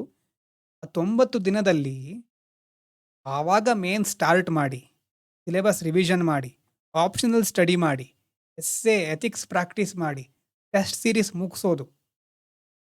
ನೋಡಿ, ನೀವೇ ಥಿಂಕ್ ಮಾಡಿ ಅದು ಹೇಗಿರಬಹುದು ಅಂತ. ರಿಯಾಲಿಟಿ ಅಂತಂದರೆ ಆವಾಗ ಯಾರೂ ಸ್ಟಾರ್ಟ್ ಮಾಡೋದಿಲ್ಲ. ಆ್ಯಕ್ಚುಲಿ ಆವಾಗ ಏನಿದ್ರು ರಿವಿಷನ್ ಮಾಡ್ತಾರೆ, ಟೆಸ್ಟ್ ಅಟೆಂಡ್ ಮಾಡ್ಲಿಕ್ಕೆ ಟೈಮ್ ಇಟ್ಕೊಳ್ತಾರೆ. ಇವತ್ತಿಂದ ಅಂತಂದರೆ ಈಗ ಆಗಸ್ಟಲ್ಲಿದ್ದೇವೆ, ಆಗಸ್ಟಲ್ಲಿ ನೀವು ರೈಟಿಂಗ್ ಪ್ರಾಕ್ಟೀಸ್ ಸ್ಟಾರ್ಟ್ ಮಾಡಿದರೆ ಒಂದು ಅಕ್ಟೋಬರ್ ತನಕ ಆನ್ಸರ್ ರೈಟಿಂಗನ್ನು ಪ್ರಾಕ್ಟೀಸ್ ಮಾಡ್ಲಿಕ್ಕೆ ಸ್ಟಾರ್ಟ್ ಮಾಡ್ಬೋದು. ಅಕ್ಟೋಬರ್, ನವೆಂಬರ್, ಡಿಸೆಂಬರ್, ಜಾಸ್ತಿ ಅಂದರೆ ಜನವರಿ, ಇಷ್ಟು ಮಂತಲ್ಲಿ ನೀವು ಆನ್ಸರ್ ರೈಟಿಂಗ್ನ ಪ್ರಾಕ್ಟೀಸ್ ಮಾಡಬಹುದು. ಫೆಬ್ರವರಿ, ಮಾರ್ಚ್, ಏಪ್ರಿಲ್, ಮೇ ಇದೆಲ್ಲ ಕಂಪ್ಲೀಟ್ ಫಿಲಿಮ್ಸಿಗೆ ಹೋಗಲೇಬೇಕು. ಅರ್ಥ ಆಗ್ತಾ ಇದೆ? ಜನವರಿ ತನಕನೂ ನಮಗೆ ಮೇನ್ಸಿಗೆ ಟೈಮ್ ಇರುತ್ತೆ. ಅಲ್ಲಿ ತನಕ ನಾವು ಆಪ್ಷನಲ್ಲು, ಎಸ್ಸೆ, ಎಥಿಕ್ಸು ಮತ್ತು GS ಇಷ್ಟರ ಆನ್ಸರ್ ರೈಟಿಂಗ್ ಮಾಡಬೇಕು. ಫೆಬ್ರವರಿಯಿಂದ ಖಂಡಿತ ಆಗೋದಿಲ್ಲ. ಫೆಬ್ರವರಿಯಿಂದ ಫಿಲಿಮ್ಸು ಯಾವ ಲೆವೆಲಿಗೆ ಬಂದಿರುತ್ತೆ ಅಂತಂದರೆ ಆವಾಗ ಬೇರೆಯೇ ಒಂದು ಫಿಲಿಮ್ಸ್ ಹವಾ ನಡೀತಾ ಇರುತ್ತೆ. ಹಾಗಾಗಿ ಫಿಲಿಮ್ಸ್ ಮುಗಿದ ಮೇಲೆ ಆಮೇಲೆ 90 ದಿನ ಇರುತ್ತೆ, ಹೇಗೂ ಮಾಡಬಹುದು, ಡಿಗ್ರಿ ಥರ ಏನು ಬೇಕಾದರೂ ಬರಿಬಹುದು. ಆ ರೀತಿ ಕಲ್ಪನೆಗಳಿದ್ದರೆ ನೋಡಿ, ನಿಮ್ಮ ಒಂದು ಪ್ರಿಪ್ರೇಷನ್ ಲೆವೆಲ್ ಯಾವ ಥರ ಇದೆ ಅಂತ ನೀವೇ ಚೆಕ್ ಮಾಡ್ಕೊಳ್ಳಿ. ಸೊ ಆ 90 ದಿನ ಇರೋದು ಯಾಕೆ? ಪ್ರಾಕ್ಟೀಸ್ ಮತ್ತು ಸ್ಪೀಡ್ ಇಂಪ್ರೂವ್ ಆಗಲಿಕ್ಕೆ. 90 ದಿನ ಅವಾಗೇನಿರುತ್ತೆ, ಆವಾಗ ನೀವು ರೈಟಿಂಗ್ ಸ್ಪೀಡು ಮತ್ತು ಪ್ರಾಕ್ಟೀಸು ಅದನ್ನು ಜಾಸ್ತಿ ಮಾಡ್ಕೊಳ್ಳಿಕ್ಕೆ, ಚೆನ್ನಾಗಿ ಮಾಡ್ಕೊಳ್ಳಿಕ್ಕೆ. ಅದು ಬಿಟ್ಟು ಅದನ್ನು ಪ್ರಿಪೇರ್ ಮಾಡ್ಕೊಳ್ಳಿಕ್ಕೆ ಇಟ್ಕೊಳ್ಳೋದಲ್ಲ. ಸೊ ಡಿಸೆಂಬರ್ ಟು ಜನವರಿ ಏನು ಮಾಡಿ, ದಯವಿಟ್ಟು ಮೇನ್ಸ್ ಪ್ರಿಪರೇಷನ್ ಏನಿದೆ ಅದು ಮುಗಿಸ್ಕೊಳ್ಳಿ. ಅಂದರೆ ಆಪ್ಷನಲ್ ಮುಗಿದಿದ್ರೆ ಒಳ್ಳೆಯದು. ಎಸ್ಸೆ ಎಥಿಕ್ಸ್ ಪ್ರಾಕ್ಟೀಸ್ ಮಾಡ್ತಿದ್ರೆ ಒಳ್ಳೆಯದು. ನಿಧಾನವಾಗಿ ಆಮೇಲೆ ನಾವು ಜನವರಿ ನಂತರ ಪ್ರಿಲಿಮ್ಸ್ ಕಡೆ ಫೋಕಸ್ ಮಾಡಬಹುದು. ಜನವರಿ ಫೆಬ್ರವರಿ ತನಕನೂ ಪ್ರಿಲಿಮ್ಸು ಅಥವಾ ಈ ಮೇನ್ಸು ಯಾವುದನ್ನು ನೋಡಿಲ್ಲ, ಎಲ್ಲ ಅರ್ಧಂಬರ್ಧ ಮಾಡ್ತಿದ್ದೀರಿ ಅಂತಂದರೆ ಆ ವರ್ಷ ನೀವು ಅಟೆಂಪ್ಟ್ ಕೊಡದೇ ಇದ್ರೂ ಒಳ್ಳೆಯದು. ಆಗ್ತಾ ಇದೆಯಾ? ಸುಮ್ಮನೆ ಅಂದರೆ ನಿಮ್ಗೆ ಅನ್ಲಿಮಿಟೆಡ್ ಅಟೆಂಪ್ಟ್ ಇದ್ದರೆ ಕೊಡಬಹುದು, ಇಲ್ಲ ಅಂತಂದರೆ ನೆಕ್ಸ್ಟ್ ಇಯರ್ ಕೊಟ್ಟರು ಒಳ್ಳೆಯದು. ನಿಮ್ಮ ಅಟೆಂಪ್ಟ್ ಲಿಮಿಟ್ ಮತ್ತು ಏಜ್ ಲಿಮಿಟ್ ಎಷ್ಟಿದೆ ಅನ್ನೋದ್ರ ಮೇಲೆ ಪ್ರಿಪೇರ್ ಆಗಿ ಅದರ ಜೊತೆ ನೀವು ಅಟೆಂಪ್ಟ್ ಕೊಡಬಹುದು. ಸೊ ರೈಟ್ ಸ್ಟ್ರಾಟಜಿ ಏನು? ಆನ್ಸರ್ ರೈಟಿಂಗನ್ನು ಸ್ಟಾರ್ಟ್ ಮಾಡಬೇಕು. ಅದಕ್ಕಿಂತ ಮೊದಲು ಈಗ ಈ ಆಗಸ್ಟ್ ಮುಗಿಯೋ ತನಕ ಫಸ್ಟ್ ರೈಟಿಂಗ್ ಪ್ರಾಕ್ಟೀಸ್ ಏನಾದರೂ ಬರಲಿಕ್ಕೆ ಸ್ಟಾರ್ಟ್ ಮಾಡಿ. ಇವತ್ತು ಆಗಸ್ಟ್ ತಿಂಗಳಲ್ಲಿ ಏನಾದರೂ ಬರೀರಿ, ಕೈ ಓಡಲಿ ಸ್ವಲ್ಪ. ನಿಜವಾಗ್ಲೂ ನಿಮಗೇನು ಮನಸ್ಸಿಗೆ ಗೊತ್ತಿದೆಯೋ ಅದನ್ನು ಬರಲಿಕ್ಕೆ ಸ್ಟಾರ್ಟ್ ಮಾಡಿ. ಬರಲಿಕ್ಕೆ ಹೋದಾಗ ಡೈರೆಕ್ಟಾಗಿ UPSC ಆನ್ಸರ್ ರೈಟಿಂಗನ್ನು ಸ್ಟಾರ್ಟ್ ಮಾಡಬೇಡಿ. ದಿವಸಕ್ಕೆ 1 ಪೇಜ್ ಏನಾದರೂ ಬರೀರಿ. ಇವತ್ತು ನೀವು ಏನು ಮಾಡಿದ್ರಿ, ಅಥವಾ ಅದನ್ನು ಹೇಗೆ ಚೆನ್ನಾಗಿ ಬರೆಯೋದು, ಒಳ್ಳೆ ಕನ್ನಡ ಶಬ್ದ ಯಾವ್ದು ಯೂಸ್ ಮಾಡೋದು, ಒಳ್ಳೆ ಇಂಗ್ಲೀಷ್ ಶಬ್ದಗಳನ್ನು ಯಾವ್ದು ಯೂಸ್ ಮಾಡೋದು. ಆಗಸ್ಟ್ನಲ್ಲಿ ಆ ರೀತಿ ನೀವು ಮಾಡಿದರೆ ಸೆಪ್ಟೆಂಬರ್, ಅಕ್ಟೋಬರ್, ನವೆಂಬರ್, ಡಿಸೆಂಬರ್ನಲ್ಲಿ ಆವಾಗ ಆನ್ಸರ್ ರೈಟಿಂಗನ್ನು ನಾವು ಡಿಸ್ಕಸ್ ಮಾಡ್ಬೋದು. ಮತ್ತು ಇದರ ಜೊತೆ ಏನು ಡೈಲಿ ಬರಿತಾ ಇರ್ತೀರೋ ಆವಾಗ ಬೇರೆ ಬೇರೆ ಕರೆಂಟ್ ಅಫೇರ್ಸು, ಇಂಗ್ಲೀಷು ಅದರ ಬಗ್ಗೆ ಸಹ ಫೋಕಸ್ ಮಾಡಬೇಕು. ಇಂಗ್ಲೀಷ್ನಲ್ಲೇ ಡೈರೆಕ್ಟಾಗಿ ಪ್ರಿಪ್ರೇಷನ್ ಮಾಡ್ತಾ ಇದ್ದರೆ ಮೊದಲ ಒಂದು ಫೇಸು 5 ರಿಂದ 6 ತಿಂಗಳ ಆಗುತ್ತೆ ಅಂತಂದರೆ ಈ ಫೌಂಡೇಶನ್ ಮುಗಿಸ್ಲಿಕ್ಕೆ. ಕನ್ನಡದಲ್ಲಿ ಪ್ರಿಪೇರ್ ಆಗ್ತಾ ಇದ್ದರೆ ಅದು 7 ರಿಂದ 9 ತಿಂಗಳಾಗುತ್ತೆ. ಯಾಕಂದರೆ ನಿಮಗೆ ಡಬಲ್ ವರ್ಕ್ ಇರುತ್ತೆ. ಇದು ರಿಯಾಲಿಟಿ. ಕನ್ನಡ ಇಂಗ್ಲೀಷು 2 ಅರ್ಥ ಮಾಡ್ಕೊಳ್ಳಿಕ್ಕೆ ಡಬಲ್ ವರ್ಕ್ ಇರುತ್ತೆ. ಇಂಗ್ಲೀಷ್ ಬೇಡ, ನಾವು ಹೀಗೆ ಇರ್ತೇವೆ ಅಂತ ಇದ್ದರೆ ಇರಬಹುದು, ಇದು ಕಷ್ಟ ಆಗ್ಬಹುದು ಅಷ್ಟೇ ಅಂತ ಮುಂದೆ. ಮತ್ತು ಇಂಗ್ಲೀಷ್ ಅಂದ ತಕ್ಷಣ ಏನಾಗ್ಬಿಡುತ್ತೆ, ಹೇಗೆ ಕಂಟೆಂಟ್ ಹೇಗೆ ಕ್ರಿಯೇಟ್ ಮಾಡ್ಕೊಳ್ಳೋದು ಅಥವಾ ವೊಕ್ಯಾಬ್ಲರಿ ಹೇಗೆ ಬಿಲ್ಡ್ ಮಾಡ್ಕೊಳ್ಳೋದು. ಈಗ ನಾವು ಚಿಕ್ಕವರಿದ್ದಾಗ ಒಂದು ಭಾಷೆಯನ್ನು ಹೇಗೆ ಕಲ್ತಿದ್ದೀವಿ? ಲಿಸ್ನಿಂಗು ಮತ್ತು ರೀಡಿಂಗು ಅಲ್ವಾ? ಭಾಷೆ ಕಲಿಬೇಕಾದ್ರೆ LSRW ಅಂತ ಸೂತ್ರ ಇದೆ. ಲಿಸ್ನಿಂಗ್, ಆಮೇಲೆ ಸ್ಪೀಕಿಂಗ್, ಆಮೇಲೆ ರೀಡಿಂಗ್, ರೈಟಿಂಗ್. ಸ್ಪೀಕಿಂಗು, ರೈಟಿಂಗು ಅದು ನಮ್ಮಿಂದ ಹೊರಗಡೆ ಬರೋದು, ಅಂದರೆ ನಾವು ಅದನ್ನು ವ್ಯಕ್ತಪಡಿಸ್ತೇವೆ. ಲಿಸ್ನಿಂಗು, ರೀಡಿಂಗ್ ಇದೆಯಲ್ವ, ಅದು ಹೊರಗಡೆಯಿಂದ ನಮಗೆ ಸಿಗುವಂಥ ಔಟ್ಪುಟ್, ಅಂದರೆ ಬರುವಂಥ ಇನ್ಪುಟ್. ನಮಗೆ ಸಿಗುವಂಥ ಇನ್ಪುಟ್ ಯಾವುದು? ಎಲ್ಲೆಲ್ಲಿಂದ ನಮಗೆ ಮಾಹಿತಿ ಸಿಗುತ್ತೆ? ಬೇರೆಯವರು ಮಾತಾಡಿದ್ದನ್ನು ಕೇಳೋದ್ರಿಂದ, ಲಿಸ್ನಿಂಗಿಂದ. ಇನ್ನೊಂದು ಪುಸ್ತಕಗಳಿಂದ, ರೀಡಿಂಗಿಂದ. ಇದು ನಮಗೆ ಸಿಗುವಂಥ ಇನ್ಪುಟ್. ಔಟ್ಪುಟ್ ಯಾವುದು? ನಾವು ಮಾತಾಡೋದು ಅಥವಾ ನಾವು ಬರೆಯೋದು, ರೈಟಿಂಗ್. ಹಾಗಾಗಿ ಈ ಲಿಸ್ನಿಂಗ್ ಮತ್ತು ರೀಡಿಂಗ್ ಎರಡೂ ಬಹಳ ಇಂಪಾರ್ಟೆಂಟ್. ಯಾವ ಭಾಷೆಯನ್ನು ಇಂಪ್ರೂವ್ ಮಾಡ್ಕೊಳ್ಳಿಕ್ಕೆ ಹೊರಟಿದ್ದೀರೋ ಆ ಭಾಷೆಯಲ್ಲಿ ನೀವು ಚೆನ್ನಾಗಿ ಮಾತಾಡಬೇಕು ಅಂತಂದರೆ ಆ ಭಾಷೆಯನ್ನು ಚೆನ್ನಾಗಿ ಕೇಳಿಸ್ಕೋಬೇಕು. ಆ ಭಾಷೆಯಲ್ಲಿ ಚೆನ್ನಾಗಿ ಬರಿಬೇಕು ಅಂತಂದರೆ ಅದನ್ನು ಓದಬೇಕು. ಓದೋದ್ರಿಂದ ಬರವಣಿಗೆ ಇಂಪ್ರೂವ್ ಆಗುತ್ತೆ, ಕೇಳೋದ್ರಿಂದ ಮಾತು ಇಂಪ್ರೂವ್ ಆಗ್ತಾ ಹೋಗುತ್ತೆ. ಹಾಗಾಗಿ ನೀವು ಸಿವಿಲ್ ಸರ್ವೆಂಟ್ ಆಗ್ಲಿಕ್ಕೆ ಹೊರಟಿರೋರು ಎರಡನ್ನೂ ಸಮ ಪ್ರಮಾಣದಲ್ಲಿ ಮಾಡಬೇಕಾಗತ್ತೆ. ಅದಕ್ಕೆ ಹೇಳೋದು, ಇಂಗ್ಲೀಷ್ನಲ್ಲೇ ಹಿಂದೂ ಅನಾಲಿಸಿಸ್ ಕೇಳಿ, ಲಿಸ್ನಿಂಗ್. ಅದಾದಮೇಲೆ ಹಿಂದೂ ನ್ಯೂಸ್ ಪೇಪರ್ ಓದಿ, ರೀಡಿಂಗ್. ಪ್ರಜಾವಾಣಿ ಓದ್ತೇನೆ ಅಂತ ಹೇಳ್ತೀರಿ, ಪ್ರಜಾವಾಣಿಗೆ ಓಕೆ. ಪ್ರಜಾವಾಣಿಯಿಂದ ನಿಮ್ಮ ಕನ್ನಡದಲ್ಲಿ ಎಸ್ಸೆ ಬರೆಯುವಂಥ ಸಾಮರ್ಥ್ಯ ಇಂಪ್ರೂವ್ ಆಗುತ್ತೆ. ನನ್ನ ಪ್ರಕಾರ GS ಆನ್ಸರ್ ರೈಟಿಂಗಿಗೆ, ಅದರಲ್ಲೂ UPSCಗೆ ಪ್ರಜಾವಾಣಿಯಿಂದ ಸಿಗುವಂಥ ಇನ್ಪುಟ್ ಬಹಳ ಕಡಿಮೆ. ನೀವು ಇಲ್ಲ ಅದರಿಂದ ಸಿಗುತ್ತೆ ಅಂತ ಪ್ರೂವ್ ಮಾಡಬಹುದು, ಅದನ್ನು ನಾನು ಒಪ್ಕೊಳ್ತೇನೆ ಡೈರೆಕ್ಟಾಗಿ, ಅದರಿಂದ ನನಗೆ ಪ್ರಾಬ್ಲಮ್ ಇಲ್ಲ. ಅಂದರೆ ಹಿಂದೂ ಇರಬಹುದು, ಇಂಡಿಯನ್ ಎಕ್ಸ್‌ಪ್ರೆಸ್ ಇರಬಹುದು, ಒಂದು ಸಾರಿ ಓದಿ ನೋಡಿ ಅವರ ಸ್ಟ್ಯಾಂಡರ್ಡ್ ಏನು, ಆರ್ಟಿಕಲ್ಗಳು ಯಾವ ಲೆವೆಲಿಂದ ಇರುತ್ತೆ, ನ್ಯಾಷನಲ್ ಲೆವೆಲಿಂದ ಹೇಗಿರುತ್ತೆ, ಹಿಂದೂದಲ್ಲಿ ಟೆಕ್ಸ್ಟ್ ಆ್ಯಂಡ್ ಕಾಂಟೆಕ್ಸ್ಟ್ ಅಂತ ಏನಿರುತ್ತೆ ಪೇಜು, ಅಲ್ಲಿ ಎಕ್ಸ್ಪ್ಲನೇಷನ್ ಹೇಗಿರುತ್ತೆ, ಮತ್ತು ಇಂಡಿಯನ್ ಎಕ್ಸ್‌ಪ್ರೆಸ್ಸಲ್ಲಿ ಎಕ್ಸ್ಪ್ಲೇನಡ್ ಅಂತ ಸೆಕ್ಷನ್ ಇರುತ್ತೆ, ಅದು ಯಾವ ಲೆವೆಲಿಗಿರುತ್ತೆ, ಎಷ್ಟು ಚೆನ್ನಾಗಿರುತ್ತೆ ಅದು. ಅದನ್ನು ಎಂಜಾಯ್ ಮಾಡ್ಲಿಕ್ಕೆ ಕಲಿತ್ರಿ ಅಂತಂದರೆ ನಿಜವಾಗ್ಲೂ ನೀವು UPSCಗೆ ಪ್ರಿಪೇರ್ ಆಗ್ತಿದ್ದೀರಿ ಅಂತ. KPSCಗೆ ಪ್ರಿಪೇರ್ ಆಗ್ತಿದ್ದೀರಿ ಅಂತಂದರೆ ಪ್ರಜಾವಾಣಿ ಓದಬಹುದು. ಆದರೆ ಇನ್ನೂ ಪ್ರಜಾವಾಣಿನೇ ಓದ್ತಿರ್ತೀರಿ ಅಂತಂದರೆ KPSCನೇ ಕೊಡಿ ಅಥವಾ KEA ಕೊಡಿ, ಅಲ್ಲೂ ಒಂದು ಸಕ್ಸಸ್ ಸಿಗಬಹುದು. ಅಲ್ವಾ? ಯಾವ ಎಕ್ಸಾಮು ದೊಡ್ಡದಲ್ಲ, ಚಿಕ್ಕದಲ್ಲ. ಒಂದು ಜಾಬ್ ಹಿಡ್ಕೊಂಡ್ರೆ ಒಳ್ಳೇದೇ. ಜಾಬ್ ಜೊತೆ ಮುಂದೆ UPSC ಪ್ರಿಪೇರ್ ಆಗಬಹುದು. ಆದರೆ ಈಗಲೂ ನಾನು ಪ್ರಜಾವಾಣಿನೇ ಓದಬೇಕು. ಕನ್ನಡದಲ್ಲೇ ಎಲ್ಲಾನು ಸಿಗಬೇಕು ನೋಟ್ಸು. ಅದಾದ್ಮೇಲೆ ನಾನು UPSC ಪಾಸ್ ಆಗಬೇಕು. ಸೊ ಈ ಥರ ಇದ್ರೆ ಚೆಕ್ ಮಾಡ್ಕೋಬೇಕು ನಮ್ಮನ್ನೇ ನಾವು ಒಂದ್ಸಾರಿ. English improve ಮಾಡ್ಕೊಳ್ಳೇಬೇಕು. 1 ವರ್ಷ ನೀವು ಬೇಕಿದ್ರೆ ಅದಕ್ಕೆ ಕೊಡಿ. ಇಷ್ಟು ಕಷ್ಟ ಆಗ್ತಾ ಇದೆ ಅಂತಂದ್ರೆ. ಈಗಾಗಲೇ ತುಂಬಾ ಚಾನಲ್‌ಗಳಿದೆ ಇಂಗ್ಲೀಷ್ ಇಂಪ್ರೂವ್‌ಮೆಂಟ್ ಬಗ್ಗೆ. AI ಬಂದಿದೆ. ಜೆಮಿನಿ AIಯಲ್ಲಿ ನಾವು ಇಂಗ್ಲೀಷ್‌ನಲ್ಲಿ ಡೈರೆಕ್ಟ್ ಆಗಿ AI ಜೊತೆ ಮಾತನಾಡಬಹುದು. ಇದೇ ಲಾಸ್ಟ್ ಟೈಮು ನಾನು ಇಂಗ್ಲೀಷ್ ಬಗ್ಗೆ ಹೇಳ್ತಾ ಇರೋದು. ನನಗಂತೂ ಹೇಳಿ ಸಾಕಾಗ್ಬಿಟ್ಟಿದೆ. ಆದ್ರೂ ನನಗೆ ಆಸ್ಪಿರೆಂಟ್ಸ್‌ಗಳಲ್ಲಿ ಯಾವುದೇ ಇಂಪ್ರೂವ್‌ಮೆಂಟ್ ಅಥವಾ ಇಂಗ್ಲೀಷನ್ನ ಕಲಿಯುವಂಥ ಹುರುಪು ಕಾಣಿಸ್ತಾ ಇಲ್ಲ. ಅದಕ್ಕೋಸ್ಕರ ಮತ್ತೆ ಹೇಳ್ತಾ ಇರ್ತೇನೆ. ಆದರೆ ಇದು ಕೊನೆಯ ಬಾರಿ. ಇನ್ನು ಮುಂದೆ ನಾನು ಇಂಗ್ಲೀಷ್ ಕಲೀರಿ ಅಥವಾ ನಿಮಗೆ ಇಂಗ್ಲೀಷ್‌ನಲ್ಲೇ ಓದಿ ಅಂತ ಹೇಳೋದಿಲ್ಲ. ಕನ್ನಡದಲ್ಲಿ ಬೇಕಾ? ಕನ್ನಡ. ಓಕೆ. ಕನ್ನಡದಲ್ಲೇ ಕಂಟೆಂಟ್ ಕೊಡ್ತೇನೆ. ಕನ್ನಡದಲ್ಲೇ ಕ್ಲಾಸ್‌ಗಳನ್ನು ಮಾಡ್ತಾ ಹೋಗ್ತೇನೆ. ನೋಡೋಣ. ಏನು ಬೇಕು ನಿಮಗೆ ಅದು ನಾನು ಸಾಧ್ಯವಾದಷ್ಟು ಕೊಡ್ತಾ ಹೋಗ್ತೇನೆ. ಆದರೆ ಸಾಧಿಸೋದು ನಿಮಗೆ ಬಿಟ್ಟಿದ್ದು. ಆ್ಯಕ್ಚುಲಿ ಇಂಗ್ಲೀಷ್ ಬೇಕು ನೋಡಿ. ಅದು ಸತ್ಯ. ಹಾಗಾಗಿ ಕಂಟೆಂಟು ಮತ್ತು ವೊಕ್ಯಾಬ್ಯುಲರಿ ಇಂಪ್ರೂವ್ ಮಾಡ್ಕೊಳ್ಳಿಕ್ಕೆ ಹಿಂದೂ, ಎಕ್ಸ್‌ಪ್ರೆಸ್ ನಂತಹ ಪೇಪರ್‌ಗಳನ್ನು ಓದಬೇಕು. ಇಂಗ್ಲೀಷ್ ಇಂಪ್ರೂವ್ ಮಾಡ್ಕೊಳ್ಳಿಕ್ಕೆ ಮೊದಲಾಗಿದ್ರೆ ಒಂದು ಡಿಕ್ಷನರಿ ಪಕ್ಕದಲ್ಲಿ ಇಟ್ಕೊಂಡು ಕಠಿಣ ಶಬ್ದಗಳನ್ನು ಹುಡುಕಬೇಕಾಗಿತ್ತು. ಪಕ್ಕದಲ್ಲೇ ಈಗ AI ವಾಯ್ಸ್ ಚಾಟ್ ಮಾಡ್ತಾ AIಗೆ ಹೋಗಿ ಅಲ್ಲಿ ವಾಯ್ಸ್ ಚಾಟ್ ಅಂದರೆ ಮಾತನಾಡ್ತಾ ಈ ಶಬ್ದ ಬಂದಿದೆ ಇಲ್ಲಿ ನನಗಿದ್ರ ಅರ್ಥ ಏನು ಹೇಳು ಅಂತ ಹೇಳಿದರೆ ಅದು ಹೇಳುತ್ತೆ ಅಲ್ವಾ? ನಮ್ಮ ಆಲಸ್ಯದಿಂದ ನಾವು ಅದನ್ನು ದೂರ ಇಟ್ಕೊಂಡ್ರೆ ಯಾರು ತಪ್ಪು ಹೇಳಿ? ವರ್ಡ್ ಇರಬಹುದು ಅಥವಾ ಅದು ಮೀನಿಂಗು ಸೆಂಟೆನ್ಸು ಮೊದಲಿಗಿಂತ ಕಲಿಯೋದು ಬಹಳ ಈಸಿ ಇದೆ ಈಗ. ಮೊದಲಿನಷ್ಟು ಕಷ್ಟ ಇಲ್ಲ ಆ್ಯಕ್ಚುಲಿ. ಮನಸ್ಸು ಬೇಕು ನಮಗೆ. ಮನಸ್ಸು ಇದೆ, ಯೂಸ್ ಮಾಡ್ಕೊಳ್ಳೇಬೇಕು ನಾವು. ಕಂಟೆಂಟ್ ಮತ್ತು ವೊಕ್ಯಾಬ್ಯುಲರಿ ಇದು ಹೇಗಿರುತ್ತೆ ಅಂದರೆ ಪ್ಯಾರಲಲ್ ಆಗಿ ನಾವು ಅದನ್ನು ಅಬ್ಸರ್ವ್ ಮಾಡ್ಕೊಳ್ತಾ ಇರಬೇಕು. ಎಲ್ಲ ಕಂಟೆಂಟ್ ರೆಡಿ ಆದಮೇಲೆ ಅಥವಾ ಪರ್ಫೆಕ್ಟ್ ವೊಕ್ಯಾಬ್ಯುಲರಿ ಬಿಲ್ಡ್ ಆದಮೇಲೆ ನಾನು ಆನ್ಸರ್ ರೈಟಿಂಗ್ ಮಾಡ್ತೇನೆ ಅಂತ ಹೊರಟ್ರೆ ಆಗೋದಿಲ್ಲ. ಒಂದು ಸಾರಿ ಎಲ್ಲ ಮುಗಿಸ್ಕೊಂಡು ನಾನು ಪರಿಪೂರ್ಣ ವ್ಯಕ್ತಿ ಆದಮೇಲೆ UPSCಗೆ ಎಂಟರ್ ಆಗೋದು ಅಂತ ಕೂತ್ರೆ ಅವಾಗ ಅದು ಜೀವನದಲ್ಲಿ ಸಾಧ್ಯ ಇಲ್ಲ. ಸೊ ಈ ಕಡೆ ಡೆವಲಪ್ ಆಗ್ತಾ ಇರಬೇಕು ಕಂಟೆಂಟು, ವೊಕ್ಯಾಬ್ಯುಲರಿ, ಈ ಕಡೆ ಆನ್ಸರ್ ರೈಟಿಂಗನ್ನು ಪ್ರಾಕ್ಟೀಸ್ ಮಾಡ್ತಾನೆ ಇರಬೇಕು. ಈಗ ಮೊದಲು ನೀವು ಸದ್ಯದ ಪರಿಸ್ಥಿತಿಯಲ್ಲಿ ಹೇಳಿದ ಹಾಗೆ ಹೊಸದಾಗಿ ಕನ್ನಡದಲ್ಲಿ ಇದ್ದವರಿಗೆ ಅಥವಾ ಇಂಗ್ಲೀಷ್ನಲ್ಲೇ ಇರಬಹುದು, ಮೊದಲು ನಿಮ್ಮ ರೈಟಿಂಗ್ ಪ್ರಾಕ್ಟೀಸ್ ದಿವಸದಲ್ಲಿ ಒಂದು 15ರಿಂದ 20 ನಿಮಿಷ ಏನಾದರೂ ಬರೀರಿ, ಒಂದು 15 ದಿನ. ಅವಾಗ ಗೊತ್ತಾಗತ್ತೆ ನಿಜವಾಗ್ಲೂ ಮನಸ್ಸಿನಲ್ಲಿರೋದು ಬರವಣಿಗೆ ರೂಪಕ್ಕೆ ಬರೋದು ಎಷ್ಟು ಟೈಮ್ ತಗೊಳುತ್ತೆ ಅಂತ. ಇಲ್ಲಿ ತನಕನೂ ಏನು ಬರೆದಿಲ್ಲದೆ ಇರೋರು ಒಂದು 15-20 ದಿನ 1ರಿಂದ 2 ಪೇಜ್ ಏನಾದರೂ ಬರೀರಿ ಮತ್ತು ಓದಿ. ಇಂಗ್ಲೀಷ್ನಲ್ಲಿ, ಕನ್ನಡದಲ್ಲಿ ನ್ಯೂಸ್ ಪೇಪರ್ ಆರ್ಟಿಕಲ್ಗಳನ್ನು ಓದಿ. ಮೊದಲೊಂದು 15 ದಿನ ಆ ರೀತಿ ಅಪ್ರೋಚನ್ನು ಇಟ್ಕೊಳ್ಳಿ. ಮೊದಲ 15 ದಿನ ಜಸ್ಟ್ ರೀಡಿಂಗ್ ಮತ್ತು ಸಿಂಪಲ್ ರೈಟಿಂಗ್. ಅರ್ಥ ಆಗ್ತಾ ಇದೆಯಾ? ಅಥವಾ ಈ ಮಂತ್ ಎಂಡ್ ತನಕನಾದರೂ ಹೀಗೆ ಮಾಡ್ತಾ ಇರಿ. ಆಮೇಲೆ ಮುಂದಿನ ತಿಂಗಳಿಂದ ಒಂದು ಕ್ವಶ್ಚನ್ ತಗೊಳ್ಳೋದು ಅಥವಾ ಒಂದು ಟಾಪರ್ ಆನ್ಸರ್ ತಗೊಳ್ಳೋದು. ನೀವು ಯಾವ ಸಬ್ಜೆಕ್ಟ್ ಓದಿದಿರೋ ಆ ಸಬ್ಜೆಕ್ಟಿನ ವಿಷಯ ಅಥವಾ ಆ ಒಂದು ಕಾನ್ಸೆಪ್ಟು ಏನೇ ಇರಬಹುದು ಅದಕ್ಕೆ ಸಂಬಂಧಪಟ್ಟ ಹಾಗೆ ಒಂದು ಟಾಪರ್ ಇಂಟ್ರೊಡಕ್ಷನ್ನ ಹೇಗೆ ಬರೆದಿದ್ದಾರೆ, ಬರೀ ಇಂಟ್ರೊಡಕ್ಷನ್ ಮೇಲೆ ಮಾತ್ರ ಫೋಕಸ್ ಮಾಡಿ.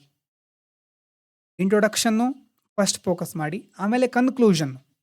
ಇದು ಎರಡನ್ನು ಹೇಗೆ ಟಾಪರ್ ಬರೀತಾ ಇದ್ದಾರೆ ಅಲ್ವಾ? ಫಸ್ಟ್ ಇಂಪ್ರೆಷನ್ ಮತ್ತು ಲಾಸ್ಟ್ ಇಂಪ್ರೆಷನ್ ಒಂದು ಆನ್ಸರ್ದು ಬಹಳ ಪ್ರಮುಖವಾಗಿರುತ್ತೆ. ಇಂಟ್ರೊಡಕ್ಷನ್ ಪೀಠಿಕೆ ಮತ್ತು ಮುಕ್ತಾಯ ಹೇಗಿದೆ ಆ ಒಂದು ಆನ್ಸರ್ದು ಅದರ ಮೇಲೆ ಫೋಕಸ್ ಮಾಡಿ. ಆ ಥರ ಫೋಕಸ್ ಮಾಡಿದಾಗ ಸ್ಟಾರ್ಟಿಂಗ್ ಹೀಗಿತ್ತು, ಎಂಡಿಂಗ್ ಹೀಗಿದೆ, ಐಡಿಯಾ ಬರುತ್ತೆ.